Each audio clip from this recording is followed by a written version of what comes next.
I'll ask the audience, see if they can hear a reverb or if there's any problems with the sound. Usually do that before we get started anyway.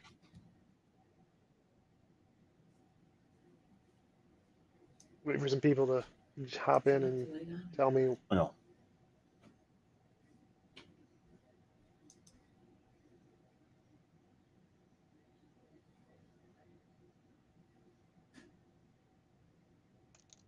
Sound check. So we got China's in the audience.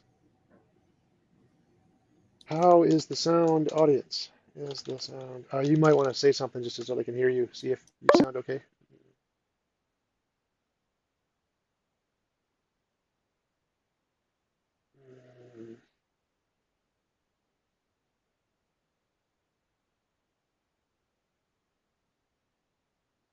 Mm. He's probably refreshing. I'll see if he comes back. He should come back pretty soon.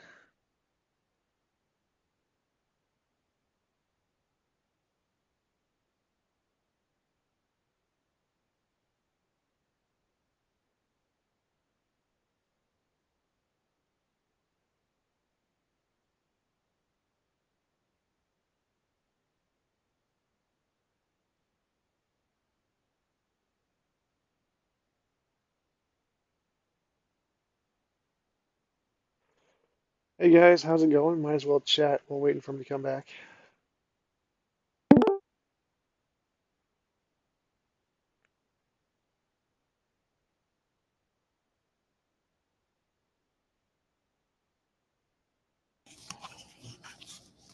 All right, so yeah, they say the Somehow I sound. think the page crashed. Yeah, I think it's on your end. You seem to have it says you have a weak What? connection. Because yeah, the people in the audience say my sound's fine, so I don't know. I think it's on your end. But as long as it's tolerable, then Okay. it should be good. You can It's just, it's actually the audio is better now than it was before. oh, that's good.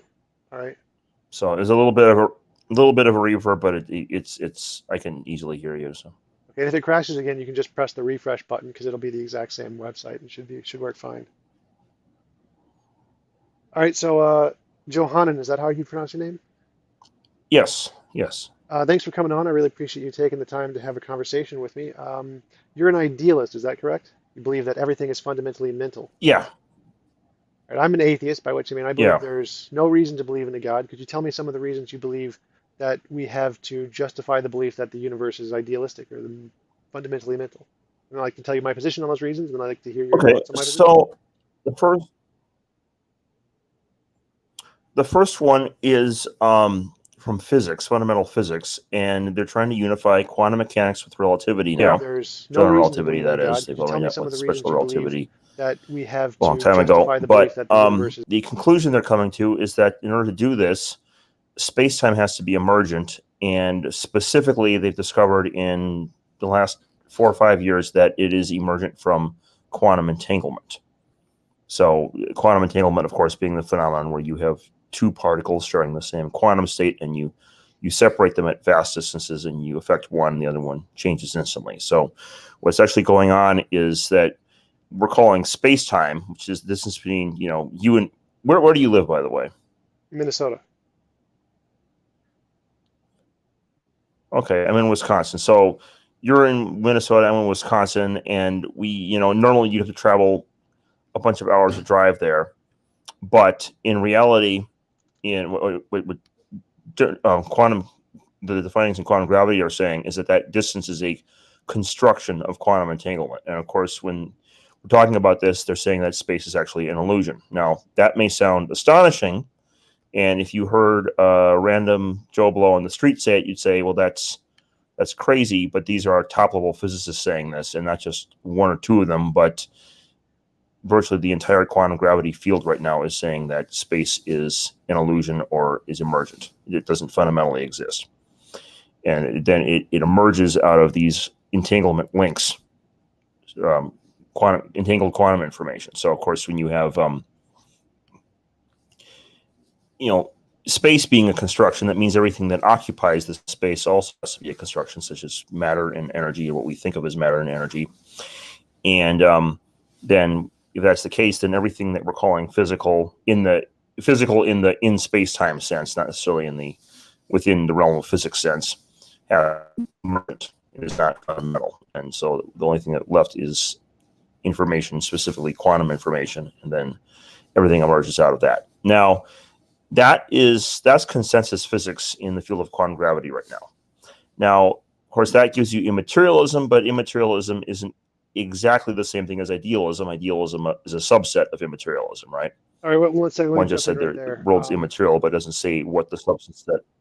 So I'm familiar with emergent spacetime. I do follow the work of Nima Arkani-Hammad and Sean Carroll. So I do grant emergent spacetime, but emergent spacetime does not say things are non-physical. Most physicists are atheists and materialists, and they grant emergent spacetime, but they say it's still within the philosophical concept of materialism. All of the particle duality of like waves and particles and things is still material in the philosophical sense. Well, that doesn't make sense, though, because, I mean, well, it depends what you mean by material. What are we defining material as exactly here? I'm using the philosophical sense, so the things that we can verify.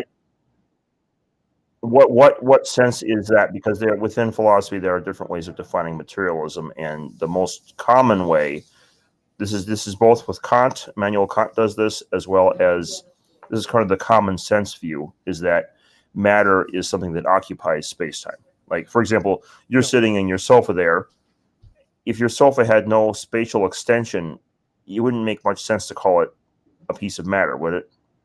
Again, the definition of materialism I'm using is the one that most philosophers use, which is just materialism is the stuff we can verify and the stuff that can extend from that stuff that we can verify. So it has nothing to do with space-time, because we know space-time is not fundamental and there is more natural material stuff beyond okay. space-time. So it has to do with what you're grasping at basically is that it's within the realm of science, right? Essentially. Okay, well, that's kind of funny, because what you're defining as materialism then is what I'm defining as naturalism. And the irony of this, despite being a theist, I also identify as a naturalist. So if you're calling it matter, now, materialism and idealism are thought to be different contradictory branch views, right? Yeah. Okay, one's all made of matter, the other one's all made of mind. But those are using the definitions where they are mutually contradictory. Now, if you were to redefine matter or define it, what I would thought it was just defined as being in space-time, but if you were to define it differently than that, as it being something that we can access through science, then I would simply say that you're equating that with naturalism, which, if you want to do that, that's fine by me, just that it no longer contradicts my definition of what idealism is, and it no longer contradicts the world being ideal in that sense. So, okay, you would need to basically, you have a situation where what you call a idealist materialist, which sounds like an oxymoron, but we realize we're simply playing language games with words at that point, and it's right. So you would have to explain what you mean, because from my understanding, the philosophical definition of idealism and materialism, they are mutually exclusive. So my position is the materialist naturalist position, where matter is fundamental and matter exists everywhere, and idealism is just false. There is no such thing as a conscious ontology, essentially. It's just an emergent property. So from my position, I am a materialist. Okay, this is actually interesting, because it ties into, well, firstly, let me finish the physics argument. But then we're going to jump into the epistemology argument, because if you're defining materialism in that sense, it's actually very ironic, because from an epistemic point of view, the only way you can get science off the ground, which is the study of an external world through the senses, is if idealism is true. But we'll get to that in a second. Well, actually, let's start with that, because I grant emergent spacetime. Most physicists grant emergent spacetime, but most physicists are atheist materialists. Yeah, well, I was going to combine emergent spacetime with Tononi's. This is also the most popular view in cognitive science. It's not. It has implications on emergent spacetime, which few people are exploring, but by itself, it's the IIT. Yeah, call it integrated information theory of Giulio Tononi. You've heard of this? It's not the most common perspective in cognitive science. The most cognitive position in cognitive science. It's the most. Okay, I shouldn't say the most common perspective. It's not. I shouldn't say the most common, because there's a plurality of views. It has a plurality position. The other ones, they're not. They're in a class of theories essentially, but they're not like the most. This is the most probably the one with the has like probably a plurality when it comes to an individual distinct theory rather than a class of theories, as far as I know anyway. As far as and it's I'm kind of aware, commonsensical too, because it simply says, see if I can find it. The most common held position in cognitive science is physicalism and materialism. I actually have a quote from a guy who was on. well, no, I'm saying past that. What do you When mean you by go to past that? individual theories of like what's I mean, because there are some people who are. What I'm saying is there are integrated information theorists who are materialists. Most integrated information theorists happen to be materialists as well. Yeah.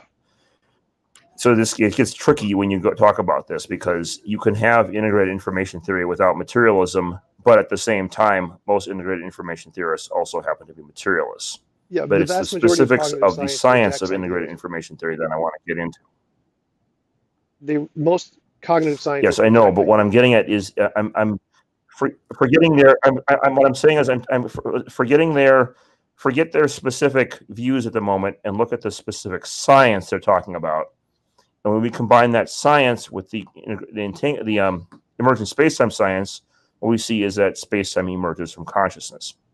That consciousness is actually identical with quantum entanglement, as per Giulio Tononi actually in his paper on this, as a footnote where he mentions that entanglement is identical with integrated information because it's treating two entities as fundamentally the same thing. Right, I understand his theory, but his theory is widely rejected by most people in both fields who are familiar with both fields. So, I mean, it's a nice interpretation, but there's no evidence to support it. That's not what I've heard. That's not what I've heard, though. Is that it's widely accepted now. Well, no, integrated information theory as a model to map information is widely accepted as a thing. There's lots of criticisms of it. It's not used as a majority of people in the field. But his interpretation that it's the same as that's because there is no distinct within cognitive science. There is no one theory at this point has like a large. It's widely up in the air, is what I'm saying. Right, but the majority all hold to which theory is information is a physical accurate. thing. So, I mean, there's lots of different versions of them, but they all right. I know, but what I'm saying is but that's a different topic. I'm talking about the physics part, the connection between the IIT and physics, that emergence and entanglement and consciousness are the same, is widely rejected by pretty much everybody in both fields. That is rejected.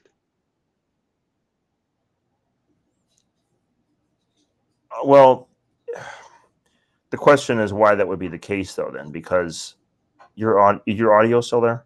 Yes, I can still hear you. Okay, yeah. Well, the question would be then why would they do that? Because there's no reason to assume that the information in your brain is conscious, and theoretically, the artificial intelligence community, for example, thinks that we could eventually one day instantiate a mind on a computer, right? Yeah. Whether or not that's possible, that's their large view. So it's possible in a brain, and in theory, at least, it may be possible in a computer. There are some issues with that regarding Searle's Chinese room and so on, but they believe that it would be possible inside of a computer as well. And so, but the point is if it's possible in both those systems, what makes the information beneath space-time so special that it is excluded from being conscious, whereas the information in your brain is conscious, or in a computer is conscious, right? Well, it's just different forms of information. Information can come in different forms. There's no requirement that it's conscious in any way. Right, but there's the thing with information, because then you're getting sort of a dualism, which is kind of intriguing to me, because there's now a information is simply information. It's a bit or a one or a zero or something, right? Right, but different things can process information differently. Information is usually thought of as a physical thing. Like the consensus in physics right now is that information is physical. It is a physical thing. It's a physical property of matter, or a description of matter. Yeah, but if you're defining physical as within physics, I have no problem with that, because I would use the same definition. But I would just also say that via Hempel's dilemma, that distinction is kind of basically it's simply playing games with semantics at that point. It's like, let's just dispense with the words physical altogether. Physical, natural, material, all of this, it's simply meaningless semantics. Let's do the science itself. And model the world in terms of science. So when I'm using the term physical, I mean Because as in it's, like you see physical. what I'm saying here? Well, yes, but I'm using the term specifically to be an antithesis to your position. So I'm using it in the same way that Landauer's position that information is literally a physical thing that is a property of the universe. There is no mental property to it at all. It's just like spin or Okay, energy. so why would it need to be okay, I think I see where this is going, and if this is going right, I'm going to have to look at what exactly is meant by a physical property in a moment. But what I would ask then is why it is not possible for mental substances or why can't mental things also be what we're studying in physics? What makes that intrinsically impossible? They could be. There's just no reason for them, no reason to believe that is the case. Why are those two mutually exclusive? So right now, your audio is a little bit slowing down. Repeat that. Right now in physics, we use testable predictions using the information is physical theory to be able to make useful descriptions of the universe. We have no need to employ idealism or some other ontology in addition to that, and so we usually reject it simply by the fact that it adds nothing to the theory. So right now, the best evidence we have is that information is a physical thing and not a mental thing, simply because the physical thing makes the predictions and the mental thing has not added any predictions that we would otherwise have. Okay, so what you're saying is that we can make predictions with the information, and that leads to conclusions that we can test and so on. But why would that exclude? Why would that mean that the stuff that we're measuring those predictions in terms of is mental, not mental in nature? So the way we actually, there is one direct experiment that was done just this year that would actually contradict that, I believe. So. I believe the consensus is still that is not the case. So I'm not sure which one you're referring to, but believe the consensus in physics is still. No. What I'm saying is okay. Now that's an interesting. I haven't answered your question yet. You asked a question. I wanted to answer it. So, sure. Why do we believe that it's physical and not idealistic? Well, the reason is because when we have an explanation, some phenomenon we don't know, and we're going to try to explain it, we posit a hypothesis. We say if information is material, we're going to use that assumption to make predictions and say, using those predictions, we estimate this is going to be the result. And we do the test, and we're like, yep, that's the result. We get the result. So right now we're going to say that is evidence that our hypothesis that information is physical is correct. It's not proof. It could be idealistic. It could be otherwise. But in order to justify the alternative conclusions that it's idealistic, idealism has to make a different prediction. So that's to say, we're going to assume that information is idealistic. Here's a prediction we're going to make, and then that prediction comes true, or we find out it's correct, then that's evidence it's idealistic. But right now, the vast majority of the evidence is on the materialistic side. We assume it's materialistic, and there is no external ideology. There is no evidence that contradicts. Right, and there's no evidence that contradicts the. There isn't any experiment that contradicts. Right, that's true of all of the interpretations of physics. There isn't an experiment. But that would also mean materialism, though. That would mean your definition of materialism. There's nothing that would then spell that out as being the correct one. If there's two hypotheses and there are no experiments to distinguish them, there is no reason to assume one over the other. But that also includes materialism. Now, as it turns out, there is an experiment, which I'll get to in a bit, that. Right. So anytime we posit a hypothesis, there's always going to be, due to the problem of underdetermination, there's always infinitely many ways to explain anything. Always. So like if we say, what knocked over that glass? Right, but if that's the case, and the infinite number of ways to explain them are indistinguishable, then why pick one of those particular ones and run with it and say that this is therefore likely the best one, which would be like, say, the materialist one? Whichever one we can use to make future testable predictions first is the one that we choose. Right. The point is that they all do that. No. The idealist one fits all the exact same predictions. No. Right. So you have to start with one. Somebody comes up with an idea, and that idea is then used to make future testable predictions. Whichever one comes up with the idea first and that model can be used to make future testable predictions before anyone else, that's the one we accept. So like Newtonian mechanics was used to make future testable predictions. Yeah, but those ones are not. So Newtonian mechanics didn't distinguish between idealism and materialism, though. It talked about masses were gravitating to each other and masses that were moving via Right. So my mechanical position force and is so that on. like when Newtonian mechanics made predictions and we accepted it, there's lots of other hypotheses out there, but they didn't make predictions. Newtonian mechanics did. It was wrong ultimately because we know general relativity overthrew Right, but Newtonian Newtonian mechanics. mechanics doesn't distinguish. That's not the point. Right, correct. But the problem is that Newtonian mechanics doesn't distinguish between whether the masses that are gravitating or interacting mechanically are either material or mental constructs. Right. I'm not saying it does. They could be either or both, and it Right. doesn't say which. I'm not saying it does.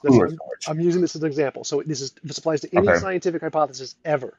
So we have some unknown that we can't explain, and then a bunch of different people come up with different ideas to try and explain it.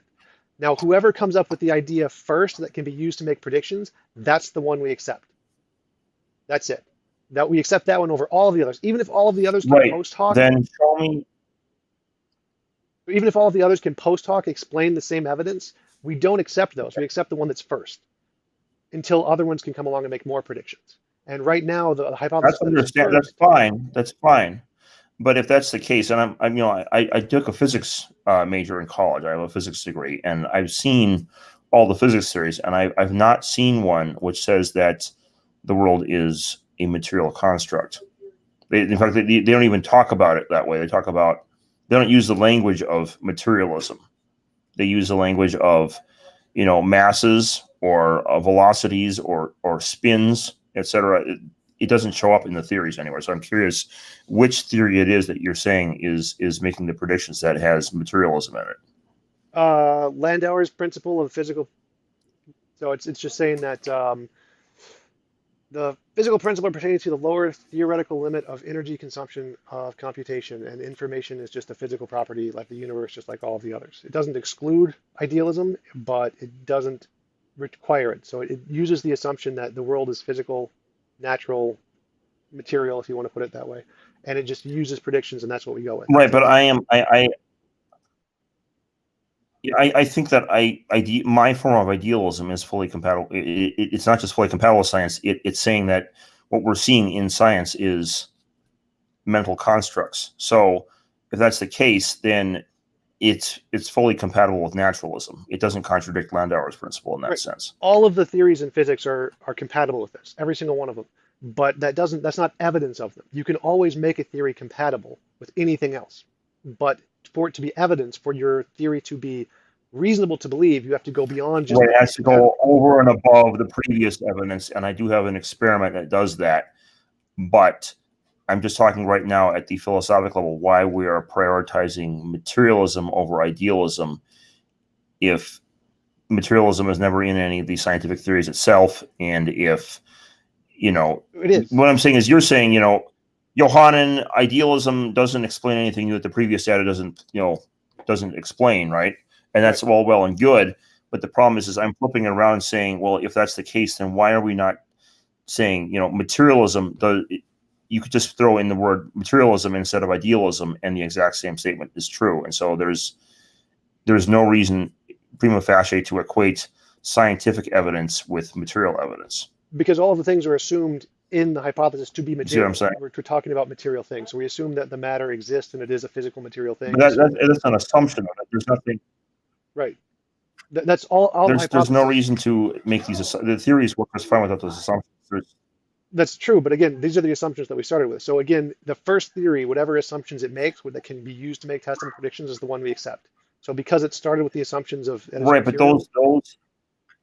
those particular assumptions, though, are not needed to make the predictions. It doesn't matter. In fact, they're not scientific assumptions at all. They're philosophical. It doesn't matter because they were used and they can make. That's not really how science. That's not how science works. Yeah, it is actually. That's not how science works. So again, science doesn't. Whichever. No, because what you're doing is you're lumping in. You're creating a science with a philosophy, and therefore saying that because the scientific predictions came out, that therefore the philosophy is correct, and that's not quite.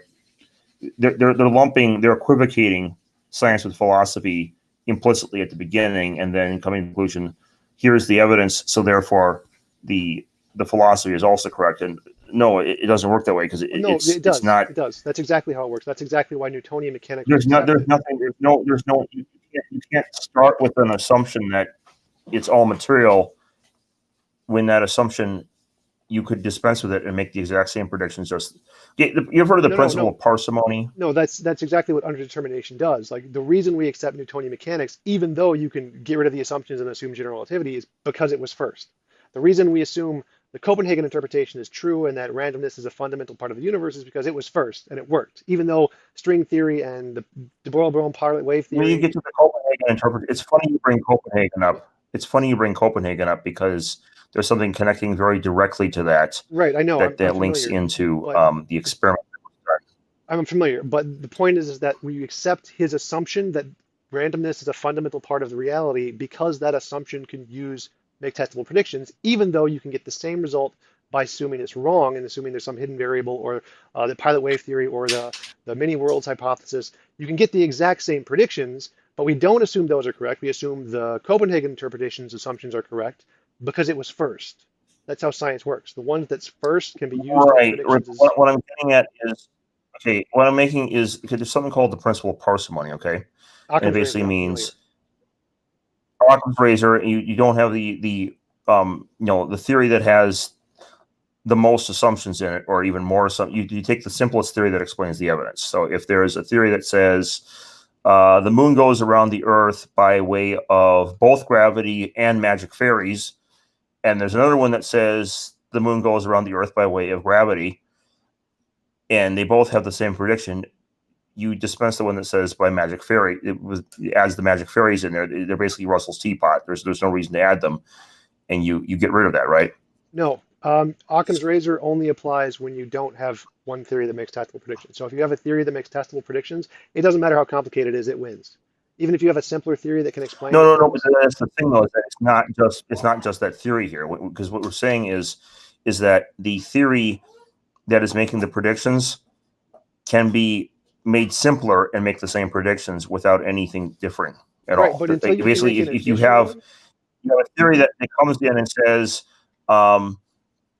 we can explain the orbit of Mars by the sun as well as by Russell's teapot going around it, and it makes the really nice predictions, but there's absolutely no reason to believe in Russell's teapot. And if you take that out of the theory, you discover that it affects Mars's orbit 0. There's no reason to add it in the first place, because now you no longer have one theory, you have two theories. right, One again, theory that this says was already there's addressed the in the theory and the example. modified theory of Russell's teapot. This was already addressed in the example I gave with quantum mechanics and Copenhagen interpretation. There are simpler interpretations, but we don't accept them because they don't add anything new to the theory. The Copenhagen interpretation was first and it worked. So even if we come up with a simpler theory that can explain all this stuff, until it does something new, the Copenhagen interpretation is still going to win because it was first. So you have to, even if you have a simpler theory, until it does something new, the Copenhagen interpretation is still going to be the better theory. That seems extremely ad hoc in terms of, I mean, it's basically doing science based on historical accident. Yep, that's right. Like, That's how like science works. if say someone came up with a simpler version of the theory, it makes science kind of arbitrary then, though, if that's the case. That's exactly right. That's why I used the example of Newtonian mechanics. It's wrong, but it was first and it worked. So he accepted it purely by accident that Newton came up with that theory as opposed to general relativity. But then they have the better theory comes along and explains it better. And explaining it No, better can either mean no, explaining this, explaining new data, or it can also mean explaining the same data more simply. no. Explain. And I'm going to be honest, and I've not seen, and this is the other thing, I've never seen in any of my theories. That's right. I guess you're going to pick something up for a second.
New default microphone. Okay. All right. Can you say something real quick? Make noise. Can you, Johanan? Can you make it? Hi.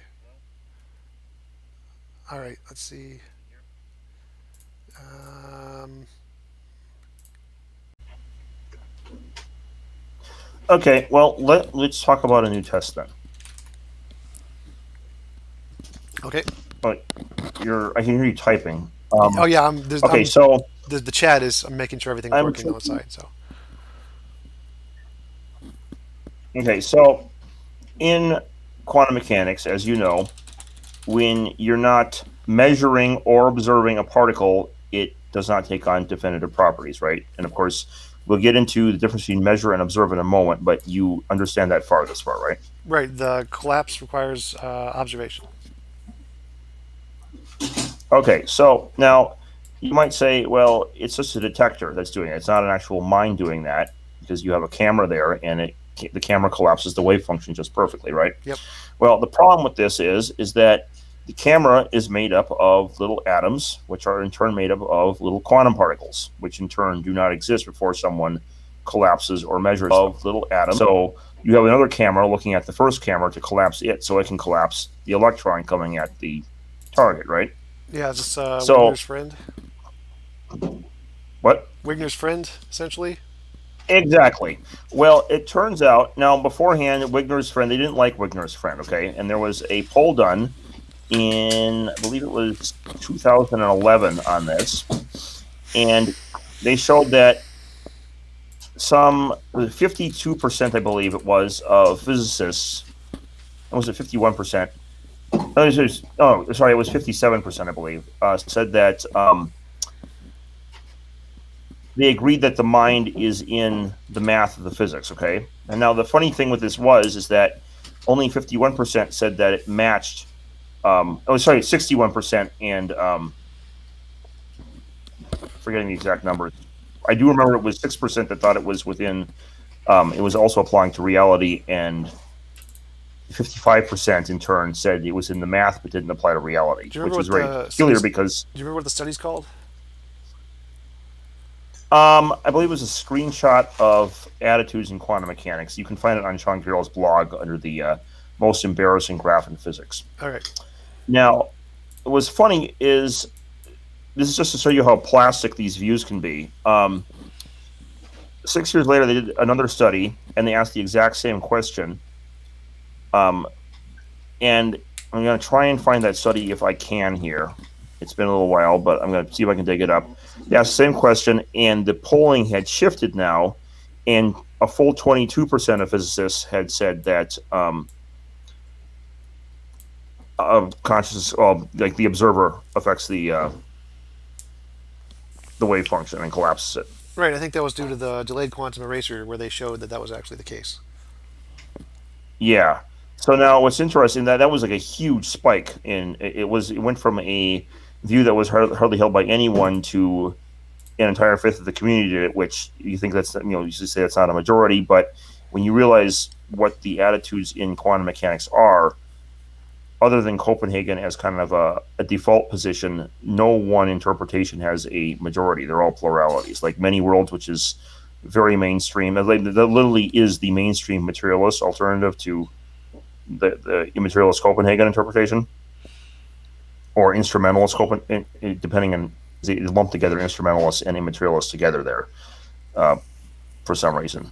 But MWI, meanwhile, only had 18% in the first poll, and that was still considered a mainstream view. So this was, what we're saying is that by putting it into the 22%, it puts it into a mainstream quantum mechanics.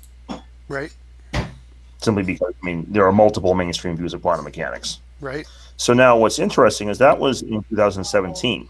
However, now Wigner's friend, as you know, it says that the mind collapses the wave function, okay?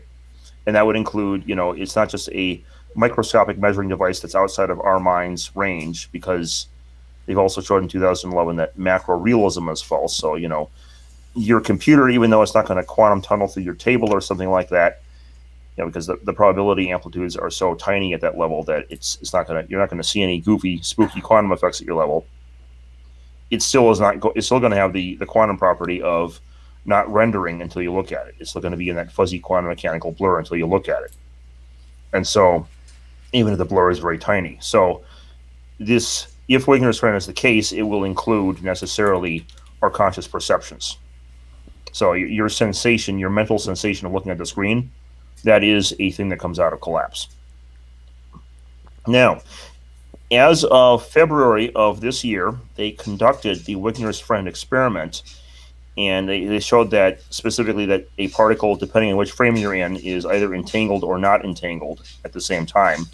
And of course, entanglement is where two or more particles share the same wave function. So what it's saying is that in one frame, the two particles that share the same wave function are in superposition, and in another closer frame, they are no longer in superposition, they're collapsed.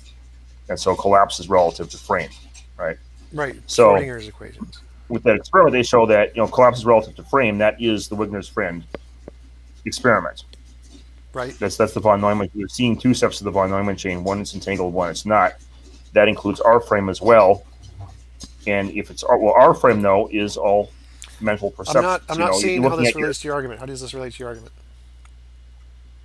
Well, the point is that when you're looking at, I'm sure you see the blue outline of the screen here, right? Yes. Okay, that blue is a qualia. Qualia is an immaterial mental item, correct? Right. Well, it's mental. Okay, yeah. but that is also. Go ahead. It's what I'm saying is it's defined purely. Okay, let's if we define terms. Mental is, in philosophical sense, purely first person terms. Okay. Yeah. Okay, so what I'm saying is the first person data that you see on your screen is also in the wave function, and it collapses out of the wave function when you look at it. I don't see any evidence to support that yet. We don't have any connection. That's the Wigner's friend. What I'm saying is no. The experiment you showed just showed that the collapse can occur. It doesn't show that qualia causes the collapse, because the collapse can still be caused. What it specifically showed is that collapse is relative to frame. Okay. Right, but frame isn't only conscious. So frame is there's lots of different frames. There's lots of different frames, but the point is you also have a frame, correct? Right. Yeah, we are definitely your one mind of the has a frame. collapsors. There are many frames. I have a frame, and your headphones, which are non-conscious and non-conscious item, have a frame. But the fact of the matter is you have a frame as well, correct? Yes. Okay, and in your frame, and we're going to get back to the physical. We can talk about particle detectors and cameras and so on and so forth that are not conscious in a second, but just for the time being, single that out for a minute and think about just your frame. Your frame is collapsed in the wave function in here, and when it does so, what it sees is blue qualia on the screen, correct? Yep. Which is purely first person defined. Okay, so that is purely mental, correct? Mental in the sense of being first person. It's yes, a first person. First person. Okay. That first person state in your frame is coming out of the wave function. Okay? Yes, so is everything. Okay, so now if that's the case, and if reality is uniform, so the laws of physics are the same in all the different frames, even if the outcome is different, the laws of physics that are defining those outcomes are the same, right? Well, not necessarily, because we know that gravity actually changed. Like it was repulsive at the beginning of the universe, so they're not always the same. No, but they're in general the same. Right, but that's because there's a deeper principle that is causing it to be that way under that one circumstance, one condition, and a different way under some other condition. So, the laws of physics being the same in all of nature, that's basically an underlying assumption in philosophy of science. We need to assume that to do science, and that's actually well recognized that we need to have that to do science, right? Well, no, again, because we don't. We assume that most of them stay the same under certain circumstances, but we can show that some of them can change under other circumstances. So it's not an assumption. It's usually a general rule of thumb, but it's not a required assumption to do science. You don't have to make that assumption. You can actually specifically hypothesize that some have specifically changed. and then use Okay, but predictions to try and see how it changed. right, but when it changes, like say you talked about repulsive, the audio blurred out when you said it was repulsive under what condition? I The don't remember. gravity It's the gravity, the in the early universe. universe inflation, Guth's early universe inflation. Right. Okay, so the point is people try to describe it different ways. They don't say that well the laws of physics just change. They say that there is some deeper principle, like they will appeal to you know the vacuum, for example, having properties that change because there was a quantum fluctuation that had a runaway. Whenever there's a quantum fluctuation, it produces a tiny amount of negative energy as well as positive, and so it somehow produced a runaway effect where all the negative energy just kept building up and building up. Well, right, that's the point. We can assume So that some laws of the physics do change under certain circumstances, given other laws of the physics that are consistent. So we say some set of the laws of physics are consistent, and if given these okay, consistencies, that. So what I'm saying is, at the root, the laws of physics that those laws of physics that are changing are really just those are more derivative laws of physics. Like the law of like Newtonian's law is a derivative of general relativity, right? right, but we can always go further And back and say the Newtonian things that gravity doesn't really apply. we can think that the things that we Newtonian gravity does not apply. the ones we have right now that we think are the fundamental laws could also be derivative. We just don't know it yet. We don't have any hypotheses of that yet, but they could be. So those could also change or be hypothesized to change at some point. We don't assume that all the laws are fundamentally universal as a necessity. It's just a working assumption as a rule of thumb. It's not a necessity.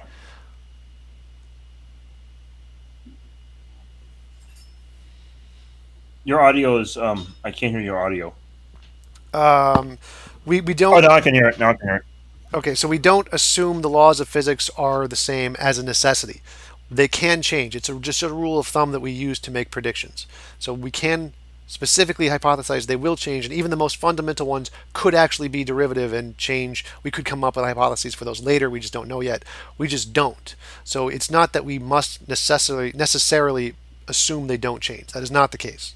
Right, but when you start doing science, you don't do science by way of saying, you know, we're just going to match these empirical. I mean, we do match empirical predictions to theories and get results and so on, but we start with the assumption that there is some truth out there that nature has an order to it, right? Right, that's a And working that order assumption. is the same, and Right. so therefore, right, and it's a work. It's a good assumption. Okay, I mean, that remember when you said at the beginning how when you start doing your theory, you take the theory with its assumptions as is, Right, they're even working if it's the first assumptions. if it's the first theory, you take it with yeah. The theories, all the theories thus far have adopted as part of their working assumption the assumption that the the laws of the fundamental law of physics, whatever nature basically has a single order it follows everywhere, and that everything, if there's some variation, that's because it's not because nature is just randomly changing on us. Is that there is some deeper structure or order to it that is causing that to occur, right? Right, there is some fundamental absolute truth. Okay, yes. So if that's the case, then if it's true that you are collapsing blue qualia out of the wave function in your frame, then that blue qualia, which has a first person, you want to use the word mental, you can use the word first person for the time being. It's also implicit in the other wave function collapses, even if there isn't, say, your photodetector is not a mind. It's still what it's collapsing out of the wave function is a structure that is comprised of first person states such as qualia and so on. Right? So I wouldn't disagree with that. Okay, well that's kind of cool because if that's the case, then what you're just saying is that therefore the rest of the information in the universe is first person or mental, No, which is no. So the first person experience, like a detector that causes the collapse of the wave function, is a composite of lots of matter. The mind could be the same thing. It could be a composite or emergent property of other things, like material things. And so it's not saying that our first person things are fundamental. That's not what it's granting. It definitely, our first person experience can collapse the wave function, but that doesn't prove that they are, in fact, some kind of inherent ontology. They could just be a composite, just like the detector is a composite. okay. Well, they can't be a composite, and the reason we know that is they're not when you have a composite, right, it's emergent, right? Uh, So a good example of an emergent structure is an anthill, right? what You have ants composite that and will emergent aren't the decompose same into thing. cells. Composite and emergent aren't the same thing. Like waves are emergent, bird flight patterns are emergent, but they're not necessarily a composite. So I wouldn't say Okay, bird flight patterns are emergent from the behaviors of individual birds, correct? right. And likewise, water is emergent from individual particles, correct? Yep. But water, Yep.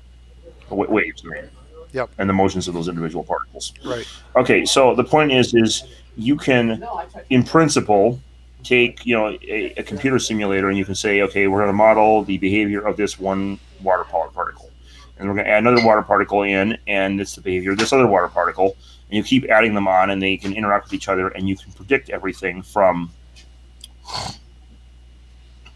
basic, just the basic physics of the underlying particles, right? Except And quantum there's no new uncertainty, but structure. yes. Other than quantum uncertainty, yes. Okay, except quantum uncertainty, but Yes, in okay. general. So the So point is you can't get you can't derive or rather you can derive the behavior of all the properties of the emergent level from the underlying substrate level, yeah, as long as you know all the laws. right? The follow? Yeah, as long as you know all the laws. Okay. And assuming you know all the laws, and assuming you got it all programmed into the computer, you can get all the individual water particles, and you can therefore calculate the behavior of the wave from all the individual water particles. Yep. Now, that being the case, if it's emergent, you can then, in theory, do the reverse. You can say, well, we got this water, which is what we did. In the end, we have these water waves. We studied, hydrodynamics first, and then we eventually got people doing chemistry, and they realized, well, oh, the water particles, there's actually little molecules made up here, and they're made of hydrogen and oxygen atoms, and we broke it down, and we took the emergent structure and we reduced it, Right. Reverse and we engineering. were able Right. to break it apart until we get back. Okay, so now therefore it follows that if something is emergent, it is also therefore reducible, right? You can Yep. reduce it back down to its substrate base. Uh, Okay, yes. so now I mean, there are if some mind is emergent, like emergent, there are conceptual emergent things, like the angles of a triangle adding up to 180 degrees. That's an emergent property, but it doesn't reduce to anything. So there are emergent properties that are irreducible, but I would say that consciousness is reducible. So yes. well, so the problem here is when you say consciousness is reducible. Now, a good example of consciousness being reducible is the green copy link icon up in the screen here, right? Yep. Now, green, as you know, is a combination of yellow and blue, right? You've just reduced it down to yellow and blue. Yep. The problem, though, of course, is that yellow and blue are themselves mental first-person items. Now, when I ask you to reduce a primary color, such as red or blue, though, well, let's try and chop up the red or the blue, right? So I Let chop the me. red or blue up. I can zoom into the screen, and let's see if we can reduce it to something more fundamental than blue or red. And the problem is when I do that, and I kind of zoom in on if I had like a scroll feature on like I do in Photoshop or something, a scroll feature, and I could just zoom in on the screen, all I'd see is more red and blue. I Right. wouldn't see So anything. so let me preempt your argument here. So if we take a CD and we put it into a CD player and it plays the music through a speaker, the sound in the speaker, no matter how much we look at it, we will never be able to reverse engineer the CD. The reason is because the language is arbitrary. It's Gavagai interdeterminacy of translation from Quine. The fact that the sounds we're looking at that are produced by the CD, we can't look at those and try and reduce the CD, the order of the CD, because there's no connection between the two. But it doesn't mean they're not emergent. The sound is still emergent from the speakers caused by the CD. It's just the fact that there is no connection between the sound that determines the order of the way the CD is. Because we can change the CD in many different ways to produce the same kind of a sound. There's no necessary connection. The same thing applies to consciousness. The fact that we can't reverse engineer how it works in the mind doesn't mean it's not reversible. It just means there's no necessary connection between those two that we can find yet. Okay, if that's the case, and if that's the case that there is no necessary connection between them, then you have this kind of peculiar situation where the mind emerges, but it doesn't. Basically, there's a step missing in between.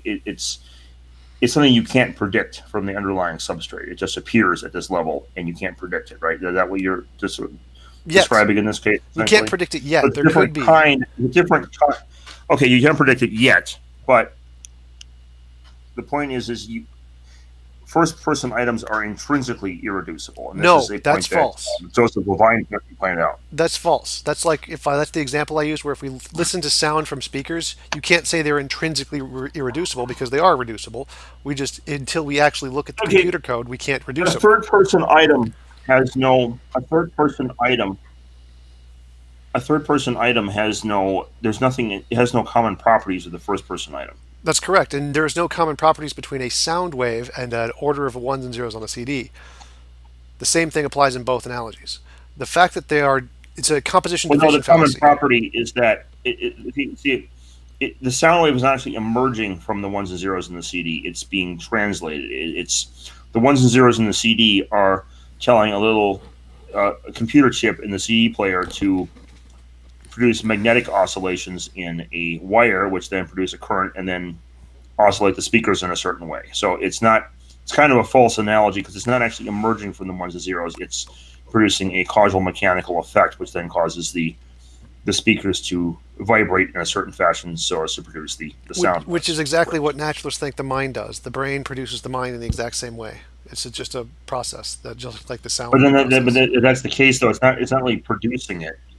It's not really producing it. Then it's simply generating it. You're not generating it. It's causing it like in a way that like if I roll a cue ball, push a cue, shoot a cue ball on the pool table, it's going to cause the other pool balls to fall in the slots. But that does not equate the cue ball being identical with the 8-ball that it is causing to fall into a hole by.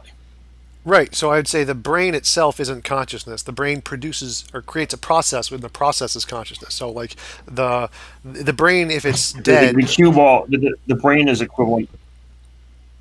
it's like the brain itself. If you can have a brain with no consciousness, you can just turn it off. You can shut down all the electrical activity. You have no consciousness in the brain. So the consciousness isn't the brain. The consciousness is the electrical biochemical reactions going on in the brain. The interaction is the fundamental changes that are going on, like the water example of the wave. The wave is a part of the water molecules, but it's not the same as the water molecules. There's an additional property that's added there having to do with the motion and the interaction, and that's the consciousness. It is the emergent property. It seems to be identifying the mind as being something that is not a thing in itself, but a structure between things, or a process, etc., of something else. Right, Like an it's emergent not property. an actual. It's an emergent Yeah, property. the thing with that is that, okay, so a property, and this gets into, very basic philosophy of mind, but it's kind of interesting. A property, when something is a property, is always a property of something, right? Likewise, a process is a process of something. It's an activity of something that is doing something else, right? Right, it's an emergent property of the brain. Okay, so now the thing with that is if you have something that is a process or a property, you can conceive of an object as existing of itself in its own right, correct? Yes. With nothing else, okay. But you cannot conceive likewise of a process or a property existing of itself in its own right, because it always has to be a process of something else. Like if I'm riding my bike, there is no riding that is just there, that is existing apart from me and my bike, right? Right. So like the process of a wave, there has to be water molecules for the wave to go through for it to exist. Okay, so now if that's the case, you can't coherently conceive of riding happening without the bike, but you can coherently see with the bike just sitting there, right? Yep. Okay, now the problem with this is when you apply this to the mind, you find that, remember Descartes' foundational thought experiment philosophy? He doubted everything that he could possibly doubt and say what else he could conceive of that he couldn't doubt of, right? Yep. And the one thing that he could not doubt in the entire world of is his own mind. So, you can doubt. It's possible that maybe you're just in a grand computer simulation, like a VR game or something, and you've forgotten you're in there, or maybe you're dreaming right now, or maybe this is a solipsistic delusion and you have dreamed up the idea of brains. Not that that's likely, but it's conceivable at least, right? Yep. But the point is even if all that's true and the brain is conceivably just a dream, the mind cannot conceivably just be just a dream, because even if you are in a dream, the mind is still there dreaming. No, that's false because I can imagine a universe with a wave. Like, so assume like we lived 2,000 years ago before we knew waves were water molecules. I can assume there is a universe with a wave in it, and I think this wave is an entity in and of itself. I just don't know that it's actually a composite emergent property. So I imagine a universe with a wave, which means I'm Oh, I see. imagining. Like the masked man fallacy, essentially. No, So you're getting at is the masked man fallacy? no, I don't think so. So here is the case: is that when you imagine a universe with a brain, that you just don't know what a brain is. You're imagining the sense experience that you have, but it doesn't tell you what that sense experience is made of. It could So be the that's case, the masked man fallacy. That's the masked man fallacy. maybe, but I don't. I'd have to not familiar enough. I'd have to Google it to check, be sure. But so you Okay, assume. here's the classic case. What you're describing sounds very similar to the mask. Let me just explain it for you and the audience so All we right. can be all on the same page here. Um, Really good. The kind of or two standard cases of the masked man fallacy. There's the star Hesperus and the star Phosphorus, right? And one is the evening star and one is the morning star, and they are defined as separate, right? One is Yep. evening, one is morning. They're Yep. different things. But then in reality, you realize that they're both the planet Venus. Yep. Likewise, Lois Lane sees Superman flying around, right? Lois Lane also sees Clark Kent come into the Daily Planet, right? Yep. And she talks to Superman and she talks to Clark Kent. They are two different people, right? Yep. So therefore, they're not the same person. Okay, but the reason is she doesn't realize, of course, that Superman is Clark Kent, nor does she realize that Hesperus is Phosphorus. Okay. Yep.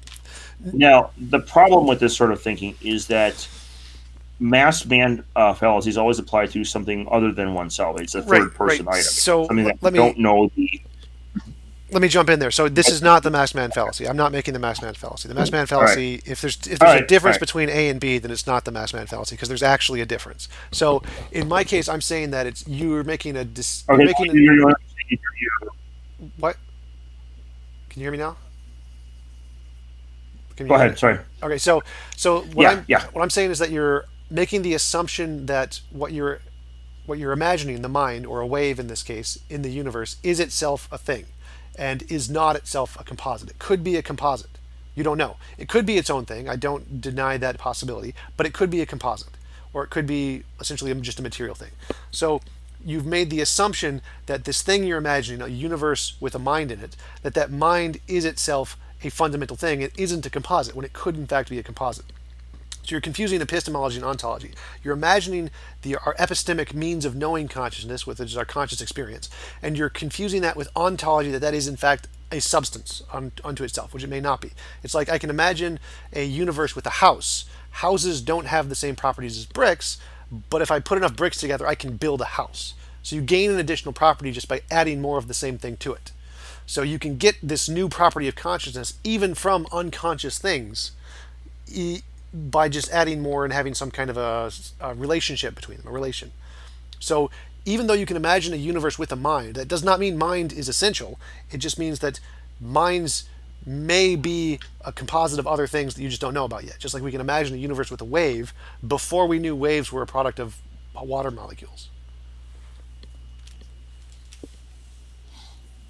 Okay. So the thing with this is you I'm not just like imagining the mind to be its own thing. I'm saying, the mind may not be its own thing as it may, be identical with something that else. But the thing is that whatever it is,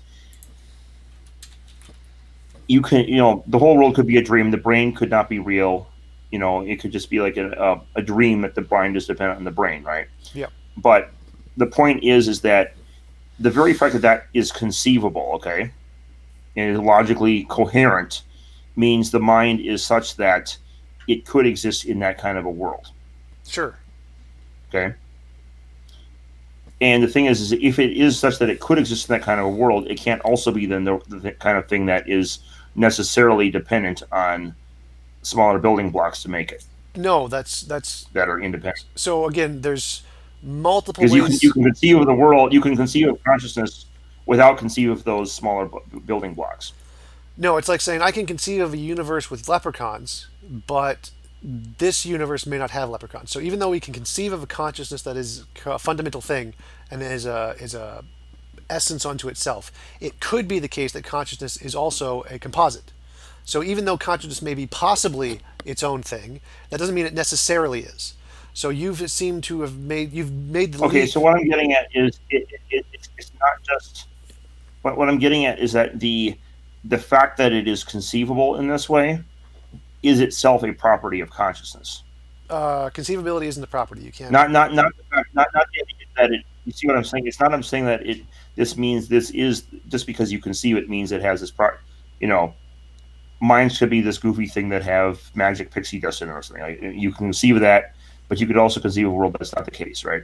Right. But I'm saying that in this case, we have the situation where the mind is such that you can conceive of it completely independently of all these other things.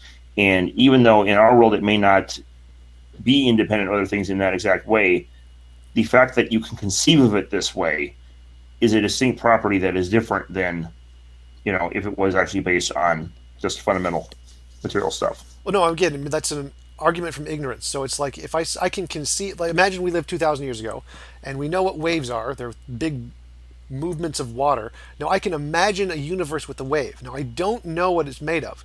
So at this time, it is logically possible for me to imagine a universe with just a wave in it. But really, I'm actually imagining that a whole bunch of hydrogen and oxygen molecules put together and acting on one another to cause a force. I just don't know it. So it's to me, it appears that that this wave actually has its own individual property of being able to be imagined without any other fundamental essence to it or composite. But that's only because of my ignorance of what a wave is. So even though I'm imagining a universe with a wave, and it seems to me that this wave has this property that it can be imagined independently, that's just false because it's actually a composite. I just don't know it yet. Okay, I see what you're saying. I see what you're saying. That is literally a version of the mass man fallacy. It's very much akin to the Clark Kent and Superman analogy, or the Hesperus and Phosphorus analogy. No, because in those cases they are fundamentally the same. But in this case, this is a confusion They're between. fundamentally the same. Okay, well, I know. In that case, they're fundamentally the same. But what I'm saying is you're taking two items. Okay, forget the fact that there are one's dealing with composites, that one other one's dealing with things that are fundamentally the same. The point is that you're dealing with two different things that you don't know are actually the same thing. Well, In your case, there's a wave, there's a water wave, and then there's also a collection of H2O molecules acting mechanically on each other, right? the argument I'm using is called the map and the territory, confusing the map for the territory. You're saying that the properties of the map are in fact properties of the territory, and that's the fallacy I'm describing. Right, but what I'm getting is that in the case of mind, this has to be the case because you can't. There isn't if there is something additional to mind other than what we are aware of, then it is by definition not mind. Or more specifically, consciousness is a better way to think of it. You can't have a bit of consciousness that you are unconscious of because it's a contradiction in terms. So in the case of the water wave, you're unconscious of the fact that the water wave is comprised of mechanical H2O molecules. Right. But in the case of consciousness, you can't be unconscious of anything more fundamental than it because the more fundamental stuff, well, if it's there, you're not conscious of it, which makes it by definition not consciousness, but unconsciousness. So the notion that you can be ignorant of a layer of consciousness below what you're aware of is a contradiction in terms, because if you were, it would no longer be consciousness. Right. I'm saying that consciousness is a product of other things which aren't conscious. So just like a wave is a product of other things that are not waves. Like there's no hydrogen oxygen molecule is a wave, but it can produce waves. And it can be a product in that sense. I mean, we have, there are items in the world that are products of other things. The moving 8-ball is a product in some sense of the moving cue ball, but the 8-ball is fundamentally a different thing than the cue ball. Right. So the product of the wave is fundamentally different than the hydrogen and oxygen molecules. They are not the same thing. But a new property is added when you have them in motion. That's why this is not the masked man fallacy, because they do have a new property. They have a different property. When the wave is in motion from the hydrogen and oxygen molecules, it has a new property. It is the property of a wave. And the hydrogen and oxygen molecules do not have that property. So these are two separate things. There is a wave. It does exist. It is a thing. But it's a new thing outside of the hydrogen and oxygen molecules. The mind can be the same thing, where it is a product of something else. But in a way, well, that's not really the case, though, because it's literally made up of the H2O molecules. Right, but it has a new property that no H2O molecule has. Well, in a manner of speaking, but in another manner of speaking, not really, because remember, you can predict that new property from the computer simulation of all the H2O Right, right, molecules. but that's The only if, motion of each individual H2O molecule contributes to the motion of the wave. It's right. part of the motion of the wave. And I'm saying the same thing applies to consciousness. We just Now, it may don't have a know it big yet. structure, but that same structure can be. So I'm saying that we will also be able to predict the outcome of consciousness once we discover the laws that we don't know yet that are interacting with consciousness. So I'm saying that the same thing applies to the mind. It Okay, will well, the be. problem is those, if you're treating those laws as, that's, okay, I see your audio's, I'm not I saying can, anything. I can't hear you. I haven't said Can you hear anything. Go me? for it. Yeah, yeah. I haven't said anything. Go. Okay, okay. Maybe it was just okay. There's a delay between audio and video, I think. Mhm. Yeah, I just heard you like a couple seconds ago, and I saw your mouth moving a couple seconds later. So there's a delay here. Where were we with the water molecule? The new structure appearing from the Sorry, I lost my train of thought. Um, okay, so repeat what you were saying a moment ago. We got mixed up with this stupid technical problem, and I lost track. All right. So from my perspective, if we look at a wave, we can imagine a universe with a wave. But if we don't know what a wave is, we're going to see it as an independent thing before we know that it's just a bunch of hydrogen and oxygen molecules that are in motion. And so the wave itself is the Oh hydrogen yes, oxygen. okay, I know where we were. I know where we were.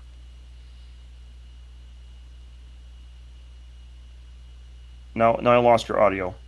I stopped talking. Go. Okay, and now I'm going to lose my train of thought again, and I'm going to have to repeat the entire thing, and we're going to be doing this all night long, repeating this one stupid line over and over again. Okay. Anyway, though, I do remember where we're at, and what I was going to get at is the problem with this line of reasoning is when you make predictions from you have your emergent your original laws, and you say that they cause some emergent trait to arise. That emergent trait is also described in third person terms. So, I describe bricks and mortar and wood and electric wiring and insulation individually and blueprints. And then I put all those together according to a blueprints, and I have a house.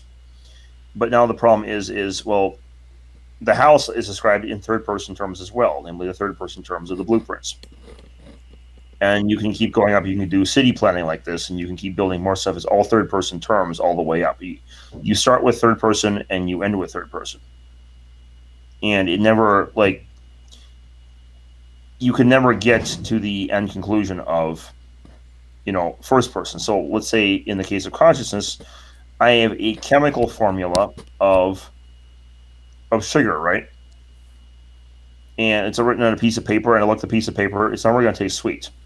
I can lick it all day. It's never going to taste sweet. And that's, you have this emergent structure here, a third person description of an emergent. And then you can say, well, maybe there's something more fundamental, right?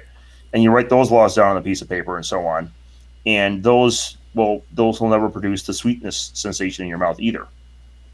It's all third person stuff all the way down.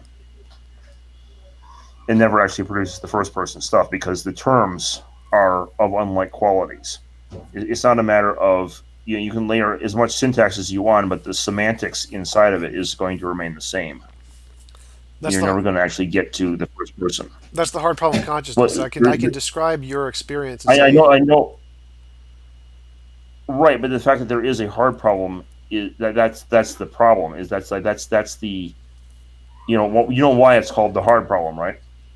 yeah, but that's Because from a materialistic perspective, it's insoluble. And no, notice on idealism, there is no hard problem. no, it still exists on every problem. So it doesn't help you even on idealism. Idealism just takes up the position of dogmatism instead of circular reasoning or infinite regress. But Agrippa's trilemma, the hard problem applies in all ideologies. It just has different posited solutions. So I can describe your experience in the third person. I can say Okay, you have the taste of okay, sugar. Now that can be true even though it can't be verified. So I can get my third person description of your first person experience to be correct. It can correspond to reality. So even though you're right that I will have to Okay. describe consciousness in the third person. It can still The be thing is, true. okay, here's the trick. This is okay. This is why it's not. I'm going to get to in a second why it's not really a problem in idealism. But I'm also going to note something here about your apparently third person um, description of it, and we're going to discover something kind of interesting about the nature of third person entities. Okay. Notice that when you have a third person description, and when you're describing it, even though you think you're describing in third person terms, what you're actually describing is everything that you're experiencing of that description is first person. There's nothing about it that is actually third person in reality. It's you're describing it, but then what are you describing? Maybe you're writing on a piece of paper. Okay, well, what is that description on that piece of paper? You have on the one side, you have there's a white piece of paper that's white qualia. There's black ink or blue ink, and that's qualia, and it's arranged in a certain way, but it's arrangements between qualia, and then likewise that corresponds to a mental construction of what that description means in your mind, which is also first person. So everything about the description is first person, but then of course you're going to say, but johanan, that it still exists apart from my mind, right? Oh no, I would say It's again something that's the confusing the map from the territory fallacy. So I can say if I draw a map with ink and it requires me to use ink to draw the map, well then the territory must be made of ink because I can't draw a map without ink. So therefore the territory must be made of ink because I can't. It's not possible to do it. right. Okay, I get that. But then we're going to explore the territory in a moment because we're going to discover something very. What I'm getting at is you have your map and your territory, and in this case, you can't conceive of the territory without the map. Right. But my But argument is that's just an argument from ignorance. The reason we can't do that is just like why. but we're going to then go into the actual territory itself and say, let's suppose that it exists apart from consciousness for a second, or apart from the map, as it were, right? And we're going to see exactly what this territory looks like in its own terms in the third person. Okay, Okay. get rid of the mind. And we're going to see what that looks like by itself. So now, when you talk about physical properties, right? Yeah. You're talking about things that are matter or okay. So there's more. Okay, there's lots of things that are called physical properties. There's more derived stuff. There's like charge and spin and color charge and so on. And I think you would agree that those are ultimately arrangements of matter and energy in space and time, right? Yep. Okay, they derive from that. Okay, so now let's look at space and time for a second. Okay, so now, as you know, space, if you take all the objects out of the universe, right, and you ask, where is the center point of the universe? There isn't one. It's kind of a meaningless question, isn't it, right? Yep. It's everywhere and nowhere at the same time. It doesn't make sense to talk about. You can measure off infinity from both sides of the universe to get one, but then the problem is half of infinity is infinity still, and so the center point is infinitely far away from itself, but then the definition of space collapses because there's no way to define, space defines the difference between locations, and that can't define the difference between locations. Okay. And likewise, you could do the same thing with time. You can freeze all of the events, and I'm not seeing how if this there are relates to no your events in arguments. history. How does this relate to your argument? Well, this is setting something up. This is setting something up. Okay, it takes a little bit to set up, but when you see it, you'll see why I'm setting this up. Um, so space and time are purely relational things, right? They don't have an existence in their own right. They have to either relate events or relate objects. Correct? Yeah, they're emergent properties. They come from something else. Okay. Now, matter and energy. Meanwhile, so what is energy? Energy is either potential or kinetic, right? Right. If it's potential, it means it's in a potential field which is extended in space, right? Sure. There's the moon is extended in the Earth's gravitational field in space. Okay, but then the problem is well, if it's that's how you're defining it as extension, sitting in an extension in space. Well, space is once again purely relational between items, right? Yep.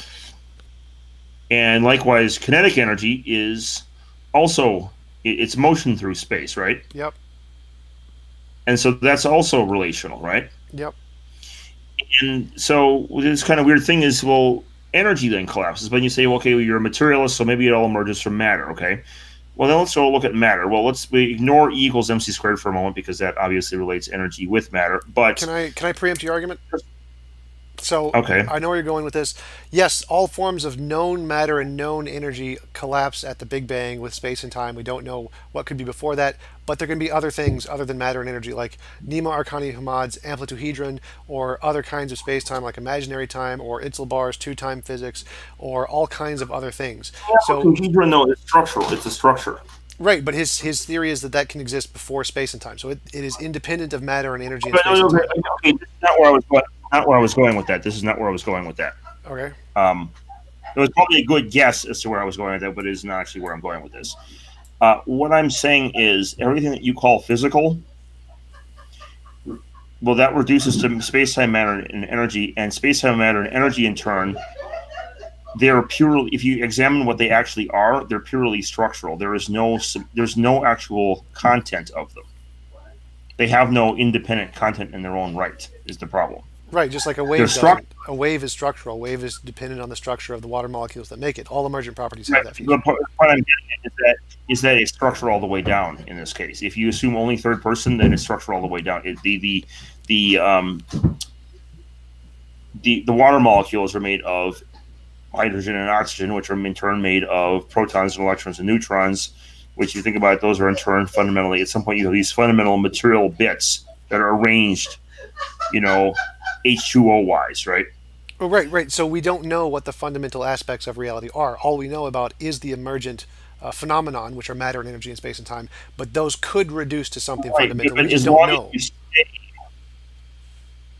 that fundamental stuff, though, if you're going to assume that it's third person material stuff, what I'm saying is that whatever, no matter how far down you go, it's all, as long as you assume it's third person, it will always simply be structure, uh, structural relations with no actual stuff to it. Well, there's one of the physics theories is that relations are the fundamental nature of reality themselves, and they are purely physical. But that isn't the case. There What could you could what there what could is be what is related? What is doing the relating? structural realism. I think is what it's called. I don't. I'm not a structural realist, so you'd have to ask someone who understands that position. But Okay, what I'm getting at, is it has to relate something. well, When no, there's a that's the point. relation, those things have to relate. Structural realism holds to the position that relations themselves are existent essence phenomenon kind of existing things. I'm not a structural realist, so you have to ask them for more detail about that. Well, okay, if that's the case, okay. Well, actually, it's kind of funny because I hold to a form of this, not the exact version you're applying, but I do actually hold to a form of this. But the problem with this is you can go two ways with this, and one of the ways is if you take a structure by itself. Well, what is a structure by itself? It's a mathematical object. This is like Tegmark's, No, mathematical universe hypothesis, right? they reject that. They don't say it's like just a mathematical object. Mathematical objects describe relations, but they are not what relations ontologically are. So they're saying relations are like an essence a thing, just like you believe consciousness is a thing in and of itself. So they're just saying that. But okay, what I'm saying is that's like they can be the same thing as long as it's like the relation and the thing in itself are the same thing if it's a platonic relation, like if it's a platonic object, which is what Tegmark's position is that the universe is essentially made out of math. Math is the platonic object. The problem there, though, is that platonic objects are immaterial, and so he's basically saying the universe is made of immaterial math stuff. Right, they're going a different way with that. They're not taking the classical Platonic route that Platonic objects are abstract. They're saying that there is a actual physical kind of a thing, which is relations, which does exist, and it is there just as much as matter is there, or more so than matter is there. They're saying it exists like you believe Right, but consciousness relations exists. by themselves, like, it's like having riding without a bike. It Well, doesn't right, right. make I sense agree to with talk you. of riding. I don't like Right. structural realism, but that's their position. So if you want to argue that, you'd have to take up with one of them because I'm not one. I agree. I don't Okay. like it, but that's their argument, and it is a Right. valid That's interpretation. not a structural realist of that nature, though, because if that's the case, and if you don't go down the Tegmark route, which is kind of the spin off of it, which kind of makes it a concrete thing again via Plato, but putting that aside, if we go the other route and we say there is a structural, if you don't like the fact that there's these structures there, the structures have to be relations between things. Right. They can't exist in one right. They correlate to some And kind of what I'm material something. They correlate to a physical existing thing, like a law of nature that we just haven't discovered yet.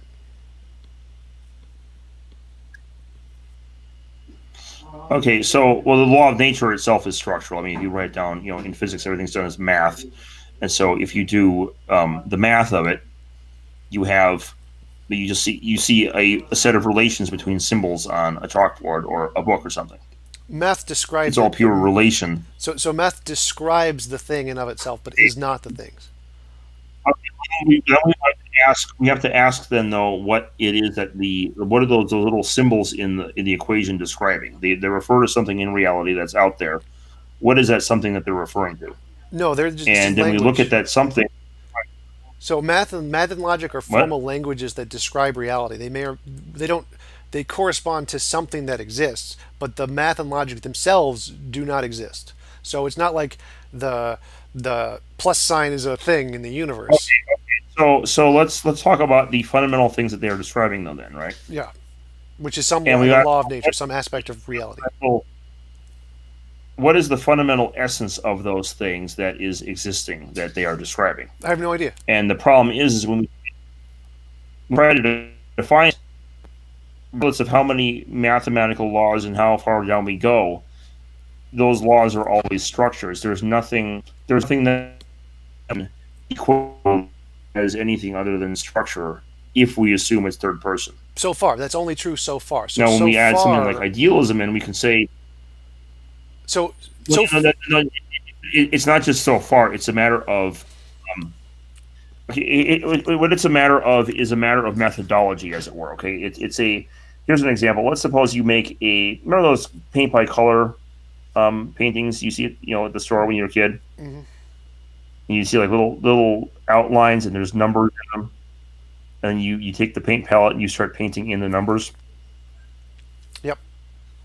Okay, what you're basically saying is you could be making a paint by numbers system that has smaller and smaller sections of numbers in it. You can keep going down, and at some point, therefore, color is going to pop out. It doesn't work that way. It's the reason that there isn't any color there is not because you haven't, you know, made small enough sections with numbers in it yet. It's that the very process of making numbers at smaller and smaller scales like that, like little smaller sections of numbers, is that kind of an activity is never going to produce color because it's not something that produces color. It's the very nature of it is such that it simply makes smaller and smaller squares with numbers in them. Again, that's a composition division fallacy. So again, I can say there is some property like waves that exists independent of the things that make it. So the things that make it, there's no property of wave in any of the H2O molecules. It doesn't exist. There's no property of waves in molecules. But if you add enough together, you can get a wave.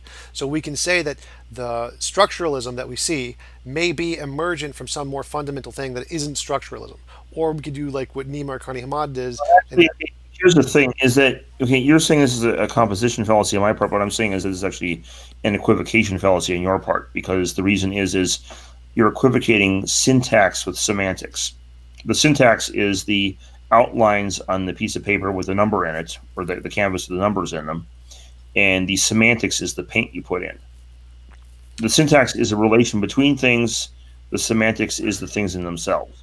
that's There's the things in themselves that's a that are reference relating. to John Searle's Chinese room argument.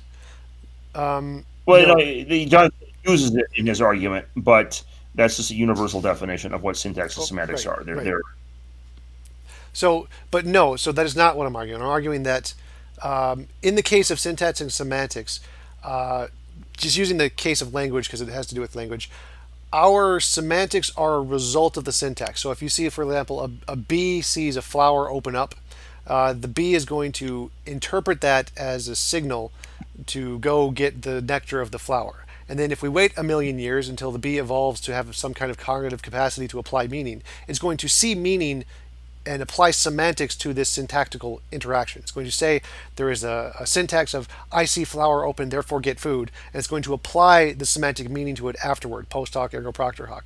So the semantics follows the syntax. You can get semantics from syntax. It just takes an emotional drive to do so. So it's that doesn't apply in the case of the example I'm using. It's still the semantics in this context can still be emergent from the syntax.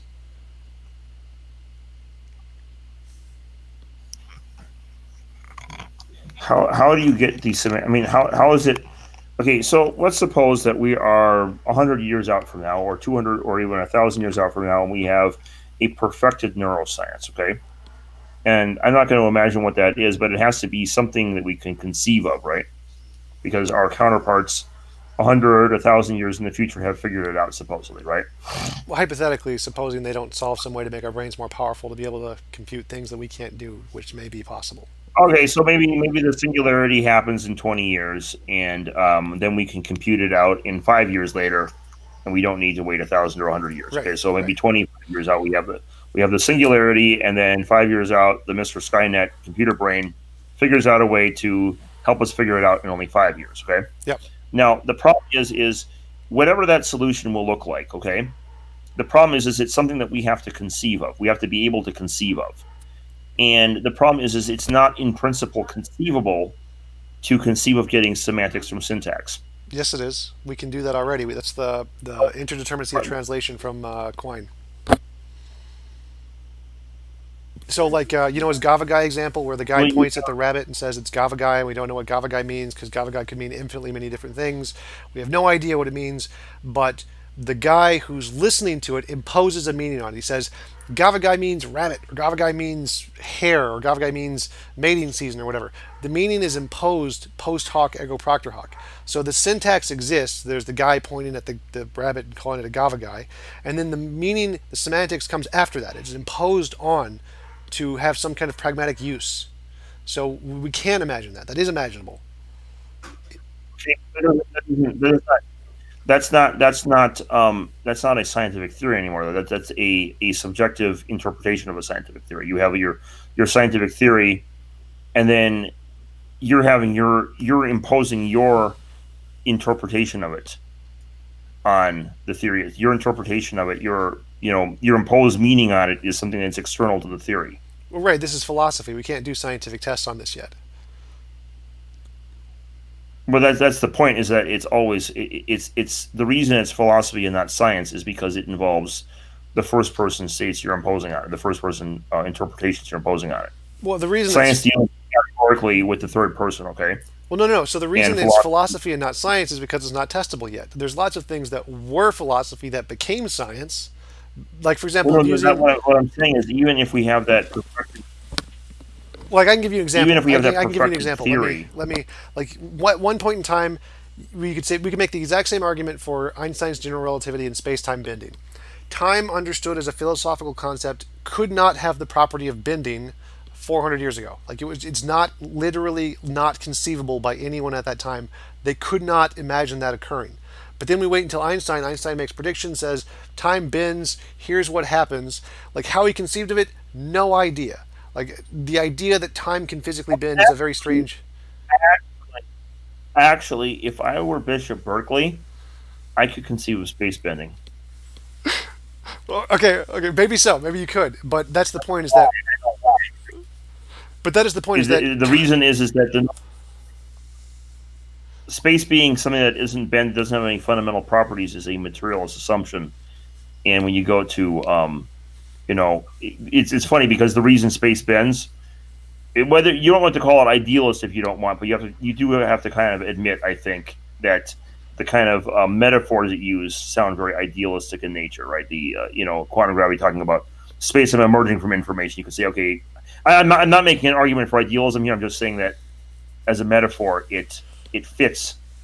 You can see how this notion of it being relatable to a mind or a computer is very conceivable here, because it's you have material existence emerging from an informational existence. Right. The And analogies so, and our analogies are always compatible with minds because we use minds a lot in our analogies. Like if you say it's the type 1 and type 2 errors. If you see the bushes rustle and you think it's the wind and don't do anything, you get eaten by the lion. I know. That's why I said I'm not making an argument for idealism with that. I'm just saying it shows how you can actually. You know what Leibniz did, and it was just kind of cool because he had a very careful philosophy. He came up with a form of idealism and based on monads, and he actually said, based on this, that he predicted space would be emergent,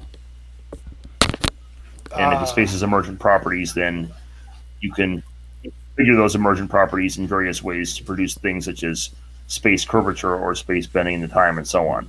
So it is actually conceivable 300 years ago to do this because Newton's contemporary Leibniz actually put this very, very careful derivation of first everything's made of little mental monads, and then how do we get physical reality from these mental monads? And you have this whole Leibnizian construction. And from that, he said that you should, under his system, there should be such things as emergent space. All right, so just to go back to my point was that just like space and time bending was not imaginable for some people, it may not be imaginable for us to be able to cross the syntax semantics barrier yet, but that doesn't mean it can't be done. It just means that we lack the cognitive capacity to process that, just like people did in the past. Daniel Dennett can pull this off somehow.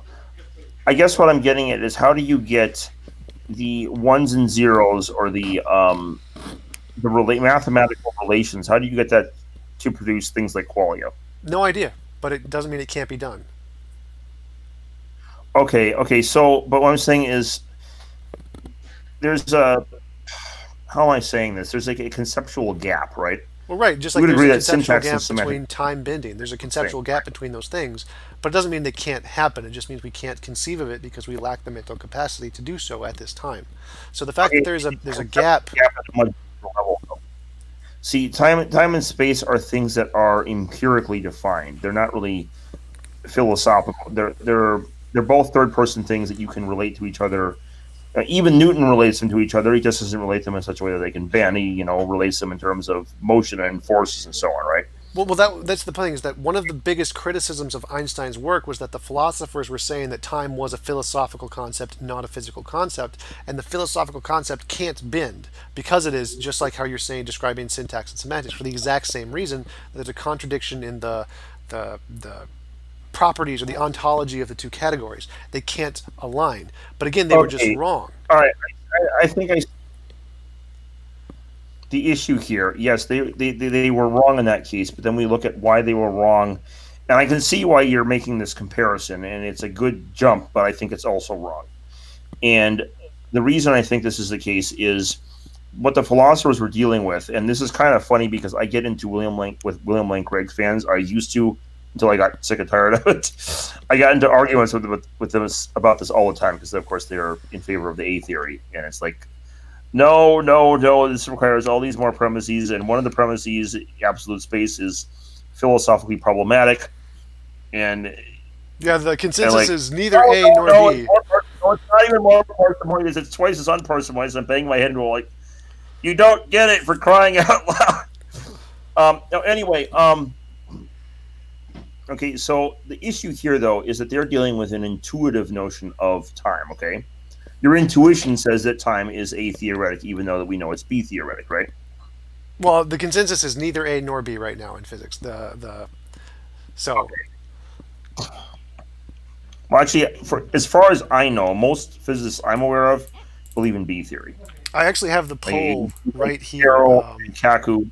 It's actually kind of cool because all the popularizers I've seen have described it in B theoretic terms, which is interesting. See if I can find the actual. Is this philosophers or is this physicists? Because I saw the poll of philosophers on this, and they have a more complex situation. But is this physicists or philosophers? Physicists. Wow, that's kind of cool. I'm actually, because I have heard there are ways to play with this such that it's like a. Yeah, it's like a combination. Like there's a growing block, like the growing block model. Okay. This is interesting. This is actually a topic for some other time when we want to shoot into this. But the thing that I'm getting at here is in the case of the A theory of time, yes, the intuitive concept of time does not bend, okay? And it cannot bend. But the thing is that's an intuition. Now, some philosophy is done based on intuition, okay? Right. And I think that is actually bad philosophy, largely.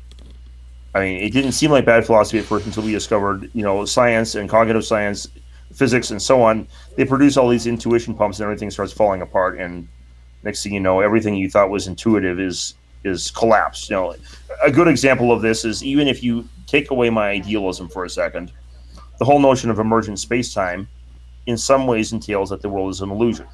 Right? Even if you don't draw idealism out of that as I do, right? Right, right, absolutely. Wisconsin and Minnesota is a construction. That does have to kind of make you stop and think. I mean, that does very much sound like the Matrix, is it not?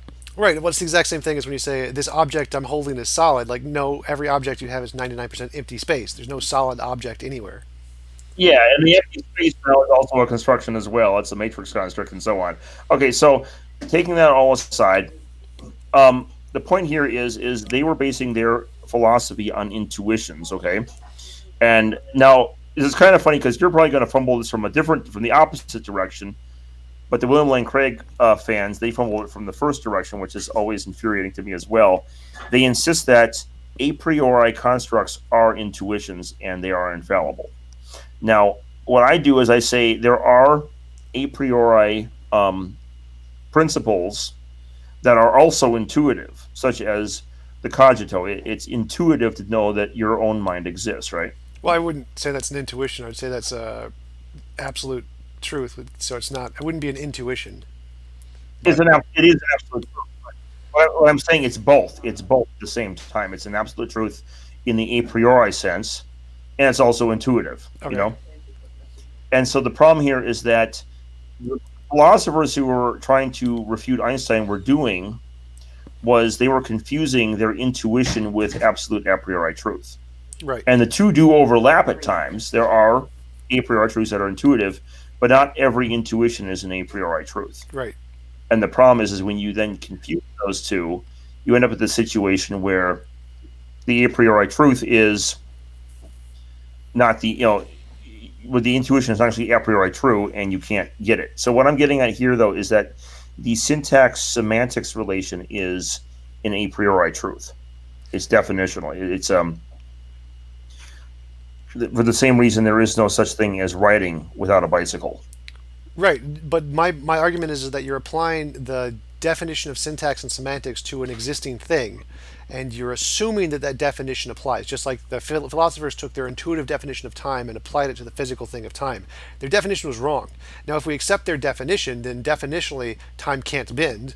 Their definition was just wrong. So I'm saying that you're using your intuitive definition of Okay, syntax and semantics and applying them to reality, and your definition the is wrong. problem here is that syntax and semantics are not something that exists apart from our.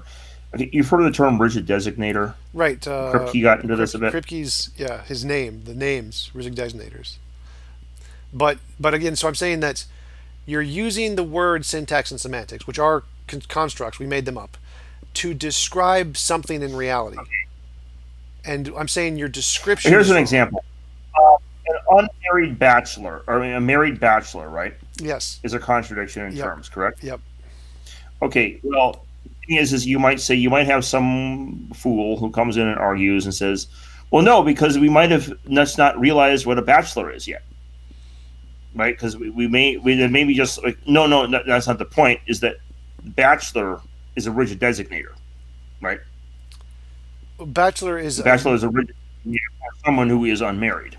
no, because bachelor is a construct of language, so it wouldn't be a Rizig designator, because a Rizig designator would be like something that refers to the same thing in all possible worlds, like the name of Saul Kripke. Bachelor doesn't refer to the same thing in all possible worlds. It's just it's an arbitrary Yeah, figment of language. and the reason that it does that, though, the reason it does that is because we've defined it as such. It's a definitional thing we've made. Right. So, but again, that's the point that I'm arguing against. In reality, the concept of bachelor is not like a natural thing that exists out there. Because I mean, an unmarried guy is no different than a married guy. Nature doesn't care between. Nature just sees them as both Homo sapien specimens, right? Right. So when we refer to syntax and semantics, we're talking about language. The syntax is the structure of the language. The semantics is the meaning of the language. But when we're talking about structuralism, as in the stuff that exists in reality and how it can go from a third person description of experience to a first person description of experience, those are not figments of language. Those are figments of the world. Those are properties of reality. They are not definitional. They are like time Yeah, bending. that's true too. But how you got a point there. You got a point there. The structures are there are things in reality, but they're relating things. Now you could maybe try and argue that they're not, but if you go there, then you're going to have to go into the structural realist camp, which you said you don't like. Remember? Right. So I think they are relating So things. if there is some solution to the hard problem of consciousness that gets past this barrier, then you're going to need to be a structural realist in order to pull it off, basically, which you said you don't like. No, that's not the case. That's only given the conceivable solutions that we have so far. There could always be more solutions that we haven't conceived of yet, like time bending. At one point, no one in the universe had ever conceived of time bending, but then we conceived of it, and before that point, it was inconceivable.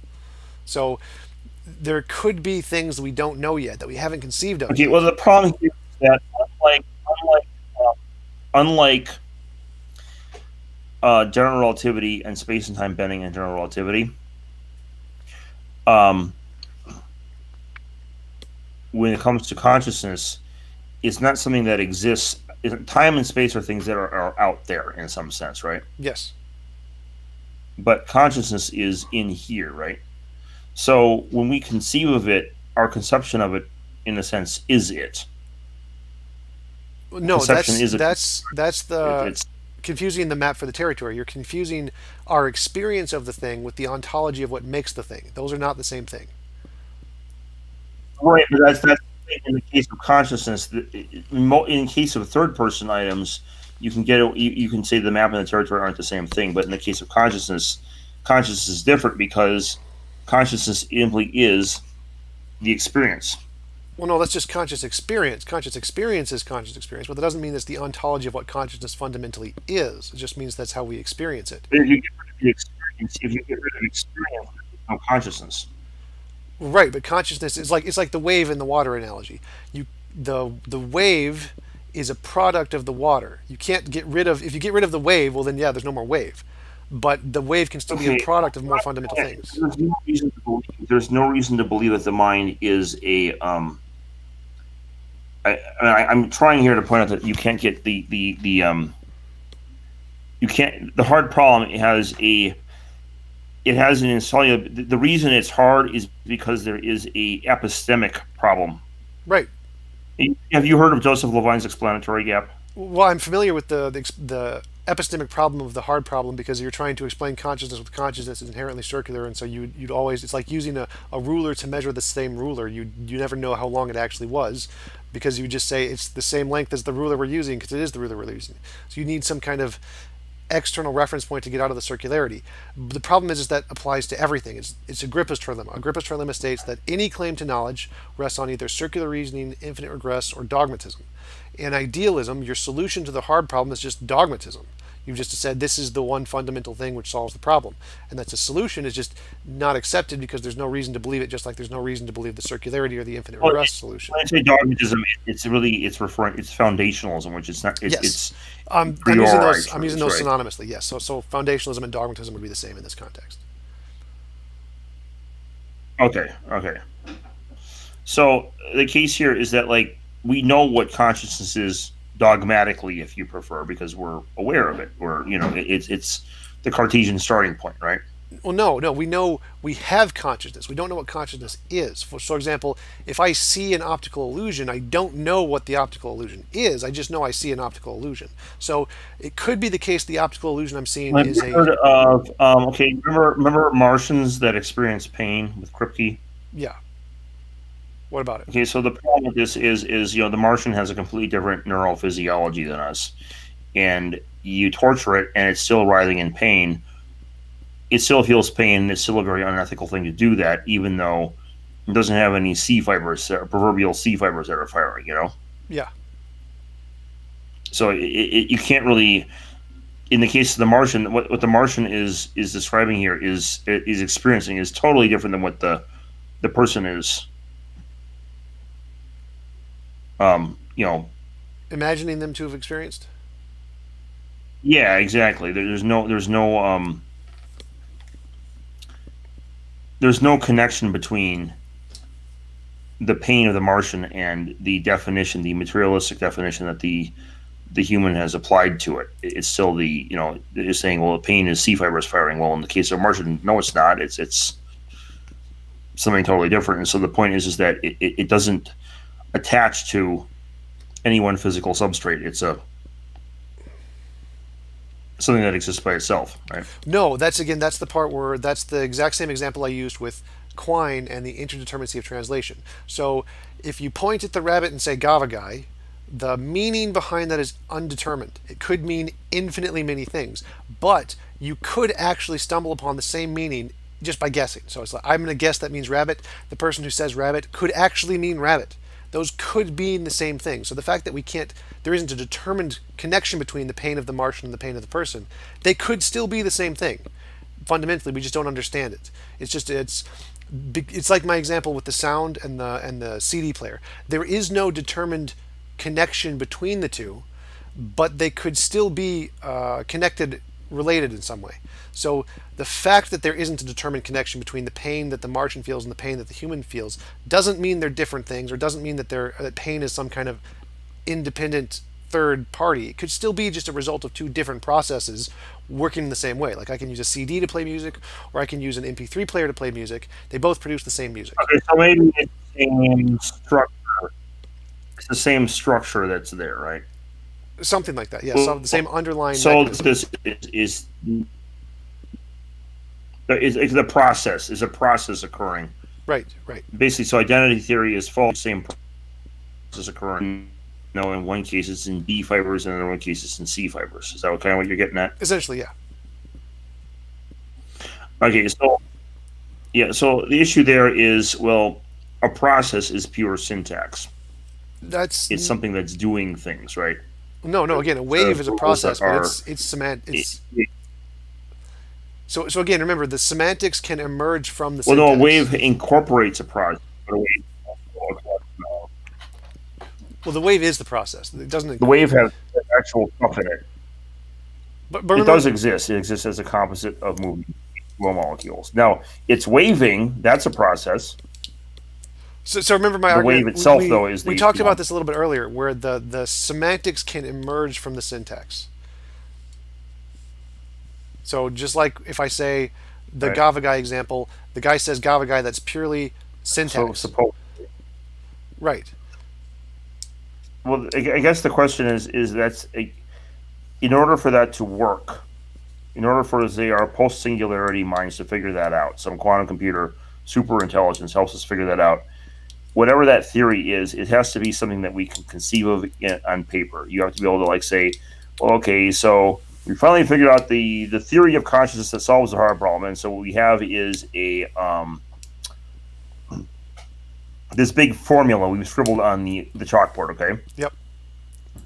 The problem is, if we look at the formula, all we see are symbols relating more symbols. Well, remember, right? This is where my argument about time bending came in. So you can make the same argument for time bending, however many thousands of years ago before this was ever imagined. If you wanted to say time would bend, you'd have to be able to make a coherent. Okay. Well, let's imagine that.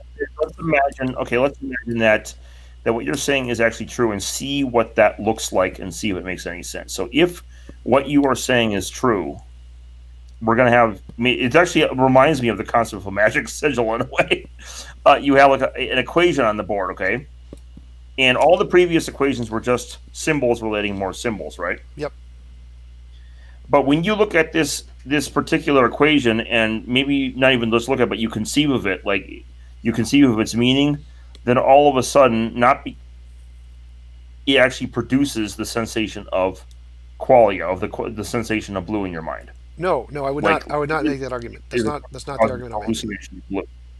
So I'm saying, like, you can, if you take this is where my CD and the sound example comes in. You can take the sound example and you can break it down and describe it in terms of ones and zeros, but the sound is never going to be in the ones and zeros. You're not going to find the sound in the programming anywhere. It doesn't exist. The sound is a fundamentally different thing than the ones and zeros on the CD that produce it, but that doesn't mean it can't be produced by the ones and zeros. You just need some way of translating. But if that's the case, though, then if that's the case, you can translate. I mean, we can already translate, like, I mean, you saw that one experiment, I think, where they were able to tell what a person was thinking by their brainwaves, right? Oh yeah, They the one translated the 7 seconds in the head where they use the fMRI to say the press the one button or the other button. yeah. And the reason they were able to do that, of course, is because they knew how the brain was rendering stuff, and they could, digitize it and all that. Well, that's nice, but it's not. That's because they understood how the brain works and how it generates the image, right? Right. So that has So nothing to do with the question at hand because we're talking about consciousness, and you'd have to go that to. involved a bit of okay. That involved a bit of imposition of in first person interpretation on there. And the point that I'm making is you can do that already with any solution that we already have. Right, but that has nothing to do with consciousness because all they're doing is reading the subconscious mind. The subconscious mind made the decisions before the conscious mind was aware of it, which is how they could predict it would happen. So in my example, I'm saying we're going to have to create some new kind of way, some new kind of translation device to be able to translate conscious first person experience into a third person description, which we don't have yet, just like we would need to do the same thing for music, sound to ones and zeros. We do not have that yet. Not even none of the current systems can do that. The current systems just describe subconscious interactions. What I'm getting at, if that's all we can do, though, then we're never going to solve the hard problem. Well, no, because we can It's simply solve the going to be the sound same. problem. We can solve the sound problem by sound. We can take right, but that didn't really solve. That was, I mean, that doesn't because the sound problem really is, if you think about it, a version of the hard problem. I mean, because auditory qualia are a form of first person consciousness, right? Well, no. So I'm just saying So if what we you're take out saying is true, then we consciousness. actually have solved at least one case. Well, I'm not saying. So let's just say because sound and ones and zeros are fundamentally different. Like if we look at that as the same thing as the hard problem, we can solve that. We can say that the sound is a result of the electrical process going through the speakers, creating the vibration in the airwaves through the electrical wires produced by the ones and zeros in the specific pattern. We can solve that problem. That's not a problem at all. The problem is that we don't know how to do it with consciousness because we need to use consciousness to get it. It's like you said, it's an epistemic problem. Because we can't solve consciousness without consciousness, we can never be certain, just like I can't be certain that you're not a pea zombie. But that isn't a problem that says we couldn't potentially come up with the correct answer. We can still come up with the correct answer, we just can't be certain it's correct. Like I can say that you're a conscious person, but I can't be absolutely certain about that because I can't experience your consciousness. You could be a pea zombie, and I can't prove that false, but I'm still going to say you're a person. Now, that's the fallibilism position in philosophy, whereas I have a justified belief that you are a person. And that is true knowledge if it's true that you're a person. So, in the same sense, I can say we're going to come up with a third person description of consciousness, and that could be true. We just won't be able to know it with absolute certainty. But it could still be true. It's not saying it's impossible for it to be true simply because we can't translate it into first person experience. What I'm getting at, though, if that's the case, though, then you could have this ultimate completed science. Say Mary the Color Scientist version of science, right? And you'd have that complete description, but you could never really know if it's like what good is that really? I mean, technically, you could say it quote unquote solved the hard problem because now you have a reasonable reason to believe that the person who is having his brain in this particular arrangement has, with these particular physical principles, has this particular first person perception, but you never really bridge the gap between third person and first person. Right, we'd never be able to Because do you are that. fallible. It would be the same thing as any kind of scientific theory. We'd have to be able to use it to make some kind of new predictions or new testable things. And even though we can't be absolutely certain it's Right. correct, So that's what I'm getting at. It's not really. Okay, if insofar as we can make a reasonable guess that so and so is experiencing such and such perception by having such and such brain patterns, then by that standard, we have already quote unquote solved the hard problem by those tests where they could know what the person was getting, an image of what the person was thinking by having the perception of their the brain scan, right? well, no, because that only addresses the subconscious. It does not address the conscious mind. There was one where they did the conscious mind as well. They had like an image. The person was conceiving of an image, or actually looking at an image, and they scanned the brain, and they took the brain waves, and they got out they got an image of what the person was looking.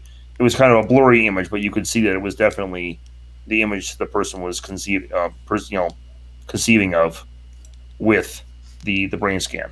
Right, but It again, produced a blurry. Thinking. there's the distinction there is that they were looking at the visual cortex, and the visual cortex, in order to make it a conscious experience, we don't know whether it like essentially goes to the thalamus and coalesces into the brain that way, or if it's a systematic process with Vanad Menon, his theory about how consciousness is processed by the brain. We don't know how the consciousness is processed. We do know how the subconscious is processed. So we can look at the visual cortex and say the subconscious is producing this visual image, and that visual image is going to be translated to consciousness, but they're not reading the consciousness, they're reading the subconsciousness. So like I can know you're feeling pain by looking at the impact on the cortical system and the limbic system, but I'm not reading your conscious experience. Let's suppose we do a better version of that, and we scan some other part of the brain that does not deal with the subconscious, deals with the conscious instead, and we come to the same conclusion. Okay. Okay. That really hasn't. Well, you could then, in a quote unquote sense, say that has quote unquote solved the hard problem, but the problem is this whole fallible is it doesn't really. It's only solved it in a empty kind of way, though. At that point, because you're really not actually getting the first in order to get that last step of knowing what they're seeing, you have to impose a layer of meaning on it, and that imposed layer of meaning is first person, which defeats the entire purpose of solving the hard problem, because the whole point of solving the hard problem was to get to the first person from the third person without any imposition from the first person. Right, you're absolutely right. You always bring in the first person as right. That's absolutely true. But it's the same thing in science, is where we say we've solved like what okay, well, the area underneath is defined across this x-axis in space. Very nice. It gives you nice predictions, but it doesn't. There is an issue with taking that as a fundamental reality rather than just a mathematical tool, and that issue is as follows. Space is defined by locations. Remember I mentioned the infinite space problem before? Yep. There is no infinite space. If you have infinite space with nothing inside of it, you can't define the center point. You need things that have locations to have space, okay? Yep. In quantum mechanics, though, things that have locations do not exist before you collapse them. And in fact, when you try and define location prior to collapse, location is actually spread out all over the place. Location of an electron is spread out between two slits, and there's a small percentage of it on the moon somewhere, Yep. Or in Minnesota, for example. So it's smeared out all over the place. There is no location before collapse. And if there is no location before collapse, there is no space before collapse either. And so even if it's some quantum field in some other universe, then you still have this issue of that space can't fundamentally exist. No, because that only applies to our space. It's only our space that can't exist prior to the collapse. It could still. I'm talking fundamentally. If there's this quantum field, if there's a probabilistic quantum field that exists in their space that our universe came out of as a, there was a quantum fluctuation in that universe's 0-point field, right? Right. That's the theory, and that caused our Big Bang somehow. Well, what I'm getting is that previous quantum field, it still obeys the Schrödinger equation. I showed recently that the Schrödinger equation and the Heisenberg uncertainty principle are two sides of the same coin. I think you might have seen that. And of course, the 0-point field is simply the Heisenberg uncertainty principle applied to the vacuum state. So what you have here then is this. The Schrödinger equation is still defining the properties of that vacuum state in that previous universe. And if that's the case, then that space shouldn't really fundamentally exist because none of the locations are defined before collapse. Right. In emergence. So it's not really a problem of going to the previous universe, on and so forth. What it's a problem of is this notion of space existing as a real thing is not really compatible with what the quantum equations are doing. Well, no, that only applies to our known kinds of space and time. There could be some more fundamental space-time where it does have a stronger existing position. Oh, no, it's not an issue. It's not an issue of the space, like some kind of different space. So, like maybe it doesn't even have Minkowski space, or maybe it has, just good old Euclidean space, right? Well, or maybe I'd some say other like kind of the space Heisenberg uncertainty principle. But the issue is that whatever you have, space is mathematically defined as having an ability to distinguish between two locations, right?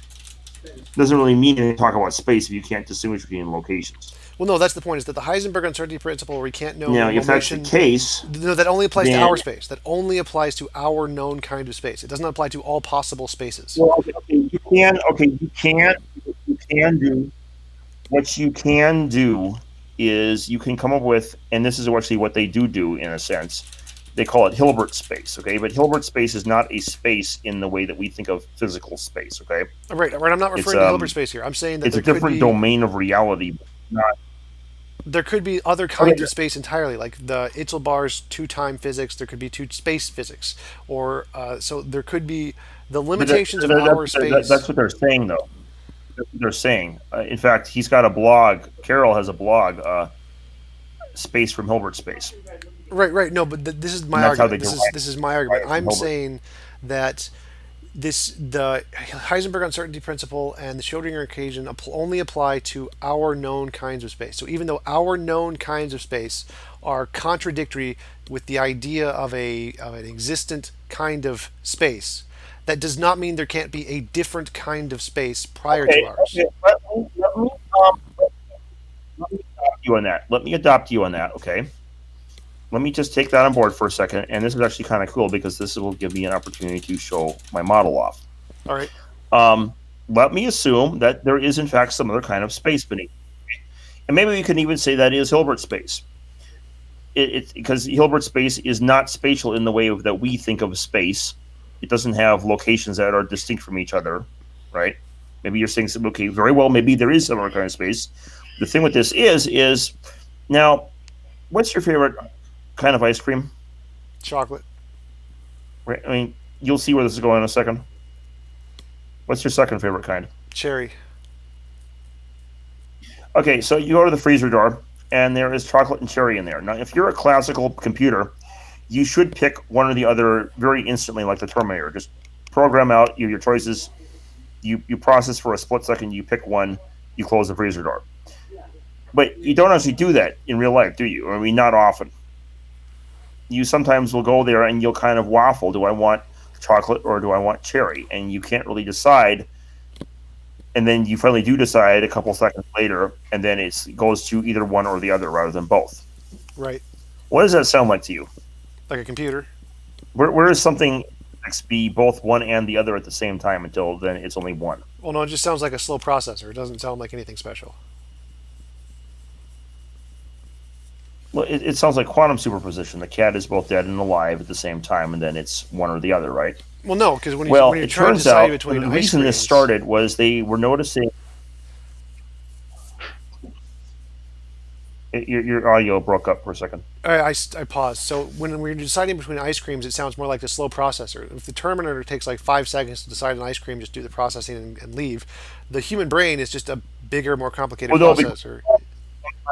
Sometimes it goes back and forth, though. Like you process one thing, and then all of a sudden you change your mind. And now what's interesting is there is actually a field, and this is actually consensus. That being said, they haven't gotten the full way and said, therefore, it's quantum. But they do say that it behaves quantum. And this actually started with something called quantum economics, where they recognize that stock market behavior could be modeled by the Schrodinger equation.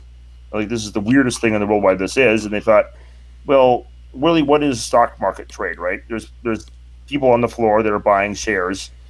And what are they doing? They're making human decision-making processes based partially on fuzzy logic and so on.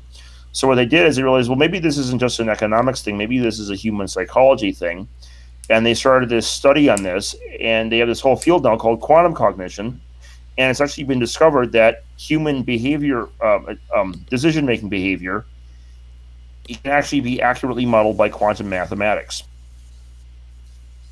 And they further have some evidence for this, that it's not just like a mathematical modeling, because you can say, well, it's just a mathematical modeling, doesn't mean it really is this way.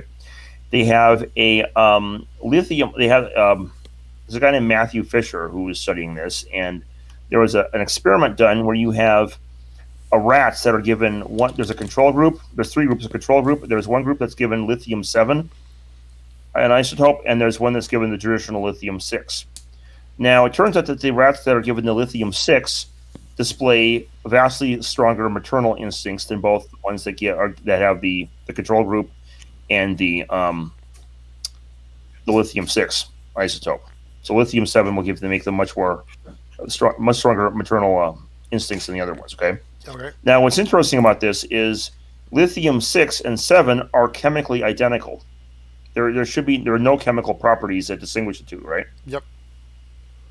It's the same valence electron, interact with the same, they bond with the same atoms, do all the same things, right? Yeah.